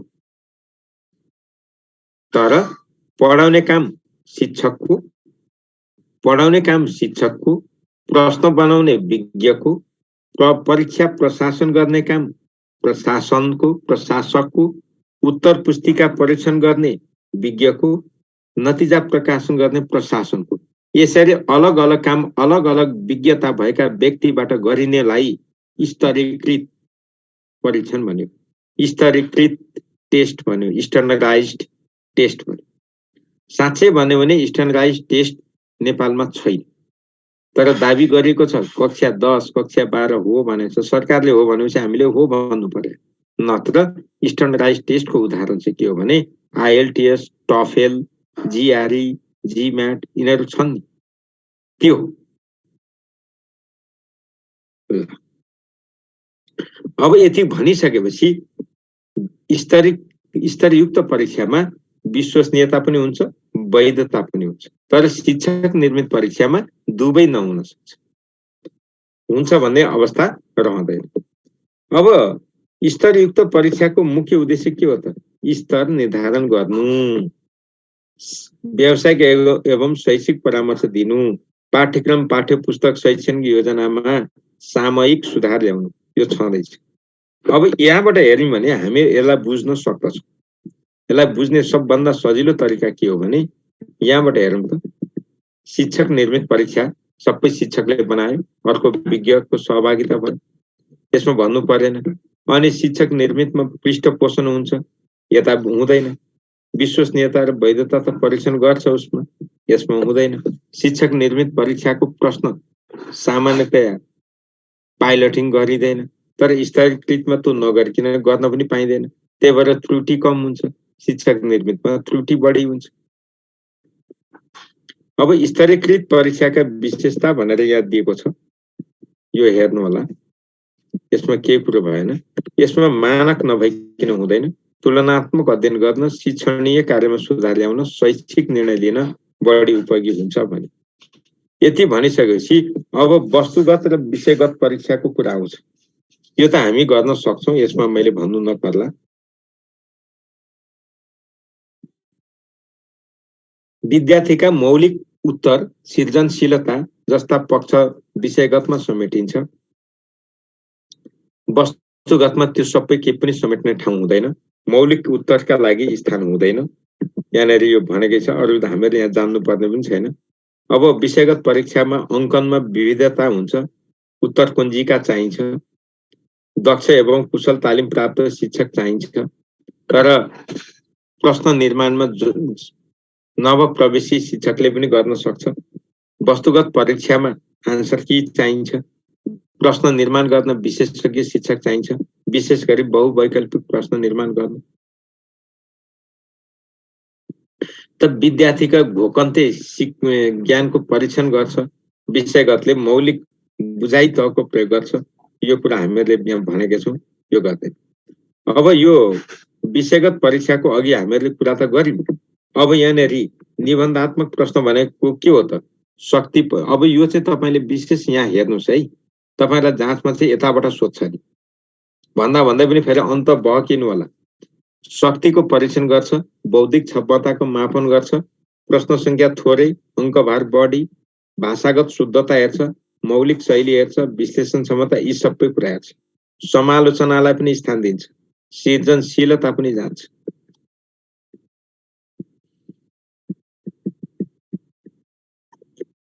विद्यार्थीमा गहिरिएर अध्ययन गर्ने बानीको विकास हुन्छ, उत्तर पुस्तिका परीक्षण गर्न समय लाग्छ, यो सबै। अब निबन्धात्मक प्रश्नका प्रकार कस्ता कस्ता हुन्छन्? पुष्टिकरण, कारण र प्रभाव दिने, वर्णनात्मक, तुलनात्मक, सारांश लेख्ने, छलफल, समालोचना प्रश्न, यी सबै हो। यहाँ झुकिनु पर्ने ठाउँ छैन, यो त तपाईलाई अभ्यास गर्नुपर्छ। अब छोटो उत्तर दिने भनेको त निबन्धात्मक र वस्तुगत दुवै प्रश्नको गुण हुन्छ यसमा। त्यही भएर यसमा हामीले भन्नै परेन। जस्तो नेपालको राजधानी शहरको नाम के हो? प्रदेश 1 मा कतिवटा जिल्ला छन्? यस्ता प्रश्नहरू सोध्छ। छोटो उत्तरात्मक प्रश्न, यसभित्र तार्किक, अनुसूची, कारण, तुलना यी दिएको हुन्छ। यो कुराहरू ख्याल गर्नुहोला। अब विषयगत परीक्षाको उत्तर परीक्षण गर्ने विधि अघि नै भनेको भएर मैले त्यसलाई फेरि दोहोर्याइन है, अघि भनिसकेको भएर। अब वस्तुगत प्रश्नको अवधारणा, अब्जेक्टिभ क्वेसनको अवधारणा चाहिँ यो जेएम राइसले ल्याए र स्वविवेकले परीक्षण गर्न पाइँदैन। अङ्कनमा एकरूपता हुन्छ, सबभन्दा विश्वसनीय राष्ट्रिय शिक्षा पद्धतिको योजनाले यसलाई बढी प्रचलनमा ल्याएको थियो। यसमा विश्वसनीयता पनि रहन्छ, वैधता पनि रहन्छ, दक्ष शिक्षक चाहिन्छ, उत्तरकीको प्रयोग गरिन्छ, यो हुन्छ। अब यो 4 किसिमका छन्, यो त अघि हामीले कुरा गरिहाल्यौं। यो चाहिँ 4 किसिमका छन्, यो भन्यौं। अब यहाँबाट हामीलाई जाँचमा सोध्ने प्रश्न के हो भने, आपूर्तिजन्य प्रश्न भन्नाले कुनलाई बुझिन्छ? खाली ठाउँ। अन्दाजको भरमा उत्तर मिलाउन नसकिने प्रश्न कुन हो? खाली ठाउँ भर्ने। यो विशेषताबाट प्रश्न सोध्छ, त्यही भएर यो हेर्नु पर्यो। त्यस्तै उत्तेजना र प्रतिक्रिया जाँच्ने प्रश्न कुन हो भन्यो भने जोडा मिलाउने। अनुमानको भरमा उत्तर मिलाउन नसकिने चाहिँ खाली ठाउँ, तर उत्तर मिलाउन सकिने चाहिँ जोडा मिलाउने। उत्तेजना र प्रतिक्रियाको प्रश्न किनभने दुईटा कोलममा दिएको हुन्छ अनि एकातिरबाट अर्कोतिर चाहिँ मिल्नु पर्यो, त्यही भएर उत्तेजना प्रतिक्रिया। धेरै कुरा एउटै प्रश्नबाट जाँच्न सकिन्छ यसमा। अर्को छ ठिक बेठिक छुट्याउने प्रश्न। यसलाई अनुमानको भरमा उत्तर मिलाउन सकिने प्रश्न भन्न सकिन्छ, किनभने यसमा मिल्ने सम्भावना 50% हुन्छ, ठिक भने पनि बेठिक भने पनि। त्यही भएर यो अनुमानको भरमा उत्तर मिल्ने सम्भावना रहन्छ। यसले ज्ञान पच्छ, जाँच्दछ, निर्देशन सजिलै बुझ्छ र वस्तुगत प्रश्न मध्ये सबैभन्दा कमजोर प्रश्न, सबभन्दा कमजोर। अब साना कक्षामा यो उपयोगी हुन्छ। सबैभन्दा विश्वमा प्रचलनमा रहेको र सबभन्दा बढी विश्वसनीय प्रश्न बहुवैकल्पिक हो। अनुमानको भरमा उत्तर मिलाउन सकिँदैन, प्रश्न निर्माण गर्न कठिन, सबभन्दा बढी अनुभवी शिक्षक, सबभन्दा बढी दक्ष शिक्षक यसले खोज्छ र यो सबभन्दा बलियो, सबभन्दा विश्वसनीय प्रश्न पनि हो। ठुला कक्षामा उपयोगी हुन्छ। अब यति भनिसकेपछि हामीहरूले निबन्धात्मक प्रश्न र वस्तुगत प्रश्न अथवा विषयगत प्रश्न र वस्तुगत प्रश्नको विशेषता, अवधारणा सक्यौं। अब त्यसपछि हामी जान्छौं परीक्षा निर्माणको चरणमा शिक्षक निर्मितको कुरा गर्छौं। स्तरीकृतको हामीलाई चाहिँदैन, त्यही भएर हामी त्यतापट्टि जाँदैनौं। अब परीक्षा निर्माण गर्दा सबभन्दा पहिले कुन कार्य गरिन्छ भनेर सोध्छ, उद्देश्य निर्धारण गर्छ। दोस्रोमा विषयवस्तुको छनौट, त्यसपछि विशिष्टीकरण तालिकाको विकास। विशिष्टीकरण तालिका कसले विकास गर्ने? शिक्षकले। विशिष्टीकरण तालिकाको नमुना कसले बनाउँछ? पाठ्यक्रम विकास केन्द्रले। यहाँ नझुकिनु होला। त्यसपछि मात्रै प्रश्न लेखन, प्रश्नहरूको विश्लेषण भनेको छ। यो कुरा तपाईहरुले हेर्नुस्, यहाँ मैले भन्नु पर्दैन। त्यस्तै असल परीक्षाको विशेषता के हो? यो त तपाईहरुले केही नभनिकन भन्न सक्नुहुन्छ। अब त्यसो भने परीक्षामा नभई नहुने गुण के हो? वैधता। यसमा त हामी कहीँ झुकिदैनौं, झुकिनु पर्ने पनि छैन। अब यति भनिसकेपछि हामी परीक्षा सञ्चालन र उत्तर पुस्तिका व्यवस्थापनको कुरा गर्छौं। त्यसभित्र हामी प्रश्न विश्लेषणको कुरा गर्छौं। प्रश्न विश्लेषण भनेको प्रश्नको कठिनाई स्तर हेर्ने काम गर्छ। प्रश्न कतिको कठिन छ, कतिको सजिलो छ, जाँच्ने काम। परीक्षा सञ्चालन गर्नु अगाडि यो कुराको जाँच गरिन्छ। त्यसलाई प्रश्नको कठिनाई स्तर जाँच्ने भन्छौं। त्यो जाँच्दाखेरि निकाल्ने सूत्र यो हो। हामीहरूलाई सूत्र यहाँ सोध्दैन, तपाईलाई सोध्ने भनेको सूचकबाट सोध्छ। जस्तो यहाँबाट यो टेबलमा हेर्नुस् त, यहाँबाट सोध्छ। अब अत्यन्त कठिन प्रश्न औसत सरल अत्यन्त सरल भनेर दिन्छ। त तपाईले यहाँ सोध्ने के हो भने 0.2 कठिनाई स्तर भएको प्रश्नलाई तलको कुन स्तरमा राखिन्छ? 0.8 कठिनाई स्तर भएको प्रश्नलाई कुन प्रश्न मानिन्छ? 1 कठिनाई स्तर भएको प्रश्नलाई कुन प्रश्न मानिन्छ? तपाईले यहीँबाट यो भ्यालु हेरेर याद गर्नु।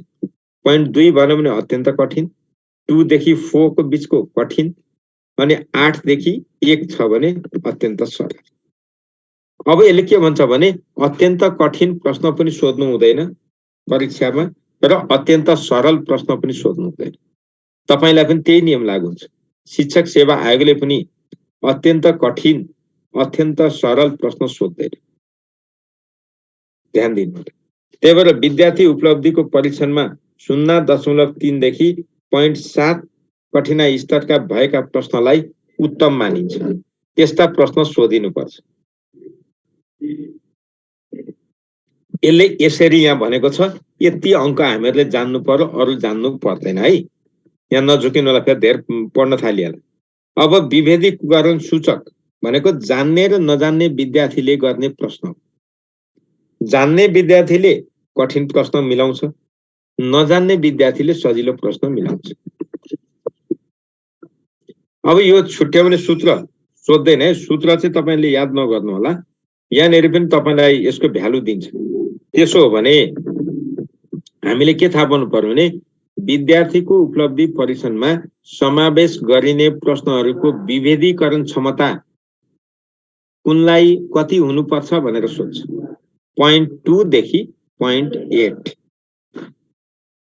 कठिनाई स्तर र विभेदीकरण जुन सूचक छ मिल्छ, उही भ्यालुसँग मिल्छ। त्यही भएर यही जनाउनु पर्यो।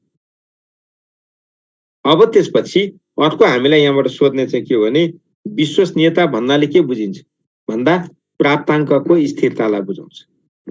विद्यार्थीले प्राप्त गर्ने अंकको स्थिरतालाई विश्वसनीयता भनिन्छ। त विश्वसनीयता परीक्षण गर्ने जम्मा 4 वटा तरिका छ। तपाईलाई यो चाहिँ जाँचमा सोध्छ यी अगाडिका भन्दा पनि। सबभन्दा महत्त्वपूर्ण चाहिँ यता छ है, यो कुरा ख्याल गर्नुस्। र अब यहाँनेरि हेर्दाखेरि यहाँ अरु मैले यहाँ के पनि भनिन, यहाँनेरि आउँदा विश्वसनीयता भनेको एकरूपतासँग सम्बन्धित वैधताको आधार, यो सबै कुरा हामी भन्न सक्छौं। अब हामीले यहाँ हेर्न के हो भने परीक्षण पुनः परीक्षण विधिबाट विश्वसनीयता पत्ता लगाउँछ।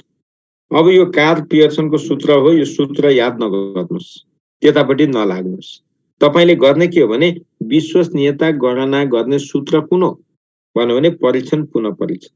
सबभन्दा कमजोर विधि हो यो।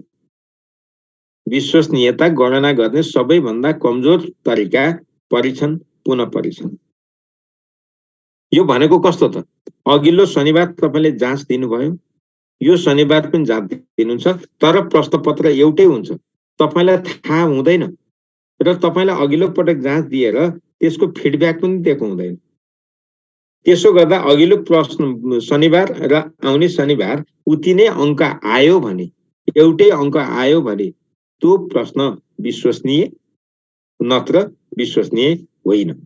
एउटा तरिका यो हो। अर्को तरिका भनेको समानान्तर प्रारूप विधि वा वैकल्पिक विधि भनेर भनेको छ। ध्यान दिनुस्, समानान्तर प्रारूप यो भनेको समान कठिनाई स्तर भएका 2 वा 2 भन्दा बढी सेट तयार गरिन्छ। जस्तो विगतमा एसई चलाउँदाखेरि पूर्वाञ्चल मध्यमाञ्चल गरेर 5 वटा विकास क्षेत्र थिए, सेट 5 वटा सम्म बनाइन्थ्यो। सिकाइ कठिनाई स्तर एउटै हुन्थ्यो र तिनीहरूको औसत प्राप्ताङ्कमा यदि एकरूपता आयो भने त्यो प्रश्न विश्वसनीय, आएन भने विश्वसनीय भएन। अब त्यो समानान्तर परीक्षण प्रारूप पछि अर्को तरिका छ अर्ध विभाजन विधि, स्प्लिट हाफ मेथड। यो भनेको चाहिँ प्रश्न 1 2 3 4 गर्दै मानिलिउँ 10 वटा प्रश्न छ भने एक थरी विद्यार्थीलाई 1, 3, 5, 7, 9 बिजोड अङ्कका प्रश्न दिने, अर्को थरी विद्यार्थीलाई 2, 4, 6, 8, 10 जोड अङ्कका प्रश्न दिने र तिनीहरूको सामूहिक प्राप्ताङ्क औसत प्राप्ताङ्कको तुलना गर्ने। त्यसो गर्दा त्यो दुईटैमा समानता देखियो भने त्यो विश्वसनीय, नत्र विश्वसनीय भएन। अब विश्वसनीयता गणना गर्ने सबैभन्दा बलियो, सबभन्दा भरपर्दो तरिका कुन हो भन्यो भने कुडार, रिचार्डसन। कुडार एउटा व्यक्ति, रिचार्डसन अर्को व्यक्ति, दुईजना मिलेर यो सूत्र पत्ता लगाए, KR20, KR21। यो दुईटा सूत्र चाहिँ तपाईले याद गर्नुहुन्छ। तपाईलाई यहाँबाट सोध्ने दुईटै प्रश्न, सबभन्दा विश्वसनीयता गणना गर्ने विश्वसनीय सूत्र कुन हो भन्यो भने यही कुडार, रिचार्डसन। त यो गणना गर्ने सूत्र कुन हो भन्यो भने यो दुईटा सूत्र सम्झिनु पर्यो।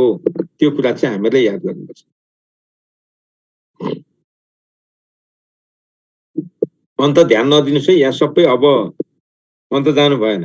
त्यसो हो भने यो कुडार, रिचार्डसनमा चाहिँ एकचोटि परीक्षा गरेपछि पटक पटक परीक्षा लिइराख्नु पर्दैन। पहिले नै लेखेकै परीक्षालाई आधार मानेर गर्न सकिन्छ। त्यही भएर यो सूत्र धेरै प्रचलनमा छ र सबभन्दा विश्वसनीय। अब विश्वसनीयतालाई प्रभाव पार्ने तत्त्व के हुन्छ भन्दा आन्तरिक र बाह्य तत्त्व छ। यो भनेको विद्यार्थीको विविधता, जस्तै उमेर, वातावरण, लेखन गति, अनुमान क्षमता, शारीरिक अवस्था, यसले पनि प्रभाव पार्छ। परीक्षकको मनस्थिति, वातावरणीय अवस्था, ऐच्छिक प्रश्न तथा परीक्षा प्रशासन, परीक्षणको लम्बाइ, प्रश्नको आन्तरिक एकरूपता, यी सबै कुराहरूले विश्वसनीयतामा प्रभाव पार्दछ। चिट सार्न पायो विद्यार्थीले भने धेरै अङ्क ल्याउँछ, पाएन भने अङ्क खुम्चिन्छ। साथीको सार्न पायो भने अङ्क बढायो, पाएन भने खुम्चिन्छ। त्यो त थाहा छँदैछ हामीलाई। हेर्नुहोस्, अब त्यसपछि बल्ल हामी वैधतामा जान्छौँ। वैधताको कुरा हामीले हिजै गरिसकेको भएर यसमा केही कुरा गर्दैनौँ। यो भनेको परीक्षणको जे उद्देश्य हो त्यही उद्देश्य परीक्षण गर्यो भने वैधता, गरेन भने वैधता हुँदैन। यसको बारेमा भनिसकेको भएर म दोहोऱ्याएर भन्दिनँ। अब यो चाहिँ के हो भने उद्देश्यसँग सापेक्षित हुन्छ, विशिष्ट प्रकृतिको हुन्छ, यो गतिशील स्वभावको हुन्छ, एकरूप के अरे स्थिर स्वभावको हुँदैन र यसले विश्वसनीयतालाई मुख्य आधार मान्दछ। प्रमाणीकरण तथा अन्तिम निर्णयको लागि यो आधिकारिकता यसले खोज्छ। आधिकारिकता, अथोरिटेटिभ, यस्ता चिज यसले खोज्छ। त्यो भने के त विधि सम्मत छ कि छैन हेर्ने। त्यही भएर वैधता, वैध भनेको कानुन, विधि सम्मत छ कि छैन, त्यति हो। अब यसलाई पनि अघि जसले विश्वसनीयतामा प्रभाव पारेको थियो तिनै चिजले यसमा पनि धेरै ठाउँमा प्रभाव पार्छ र यसको बारेमा तपाईले हेर्न सक्नुहुन्छ। मैले यो भनिराख्नु पर्दैन। अब विश्वसनीयता र वैधताको तुलना गर्दा परीक्षणमा हुने एकरूपतासँग विश्वसनीयता सम्बन्धित छ, वैधता परीक्षणको उद्देश्यसँग सम्बन्धित छ। वैधताको आधारशिला भनेको विश्वसनीयता हो। विश्वसनीयताले वैधताको लागि सहज वातावरण बनाउँछ। त्यही भएर वैधता के हुनु पर्यो? वस्तुनिष्ठता, मानक र स्तरीयता चाहिन्छ। विश्वसनीयता भए पनि वैधता नहुन सक्छ, तर वैधता हुँदा विश्वसनीय हुन्छ। अब यति कुरा गरिसकेपछि हामी थोरै यो मौखिक परीक्षा कस्ता कस्ता हुन्छ भन्दा कक्षामा सोधिने मौखिक प्रश्न, अन्तर्वार्ता, हाजिरी जवाब, यी सबै मौखिक हुन्। वाद विवाद, वक्तृत्व कला, प्रयोगात्मक कार्य, चित्र, नक्सा आदिको वर्णन गर्न लगाउने, अभ्यास शिक्षणमा सोधिने प्रश्न, शोध पत्रको प्रस्तुतिमा भाइभा प्रश्न, परियोजना कार्यका आधारमा सोधिने प्रश्न, यी सबै मौखिक प्रश्नका उदाहरण हुन्। अब थोरै यहाँनिर हामी हेर्नुपर्ने हुन्छ। यो प्रश्न पत्र निर्माण गर्दा प्रयोग हुने क्रियापद भनेको छ र यो क्रियापद चाहिँ यहाँ तपाईलाई दिएको छ। हेर्नुहोस् त, ज्ञान त, बोध त, प्रयोग त भनेर भनेको छ। यो पाठ्यक्रम विकास केन्द्रले निर्धारण गरेको यो पाठ्यक्रम विकास केन्द्रको कुरा हो र यो गर्दाखेरि तुलना गर्ने प्रश्न ज्ञान तहमा पनि छ, बोध तहमा पनि छ। तर उदाहरण दिनु चाहिँ बोधमा मात्रै छ। पुनः लेखन गर्नु, चित्र बनाउनु, समाधान खोज्नु, सारांश लेख्नु प्रयोग हो। विद्यार्थीलाई घरमा चिठी लेख्न लगाइन्छ भने प्रयोग तहको प्रश्न हो। विद्यार्थीलाई नेपालका प्रदेश 1 मा कति जिल्ला छन् भनेर सोध्नु ज्ञान तहको प्रश्न हो। ज्ञान तहको है। तपाईले यस्ता कहिलेकाहीँ यताबाट पनि प्रश्न सोध्न सक्छ। त्यही भएर या भएका अड कुरा जुन कमन छ त्यसलाई छोडिदिनुस्, जुन मिल्दैन त्यो कुरालाई ध्यान दिनुस्। अब यति भनेपछि हामीहरूले टेस्टको बारेमा पनि सक्यौं। टेस्ट र इभ्यालुएसन सक्यौं। अब त्यो भन्दा बाहिर हामीहरूले पढ्नुपर्ने भनेको यो विशिष्टीकरण तालिकाको कुरा छ। विशिष्टीकरण तालिका यहाँदेखि उता के अरे अक्षराङ्कन पद्धति त्यो चाहिँ हामी भोलि हेर्छौं, आज हेर्दैन। मैले यति भने तपाईहरुको यहाँ केही जिज्ञासा पनि हुन सक्छ।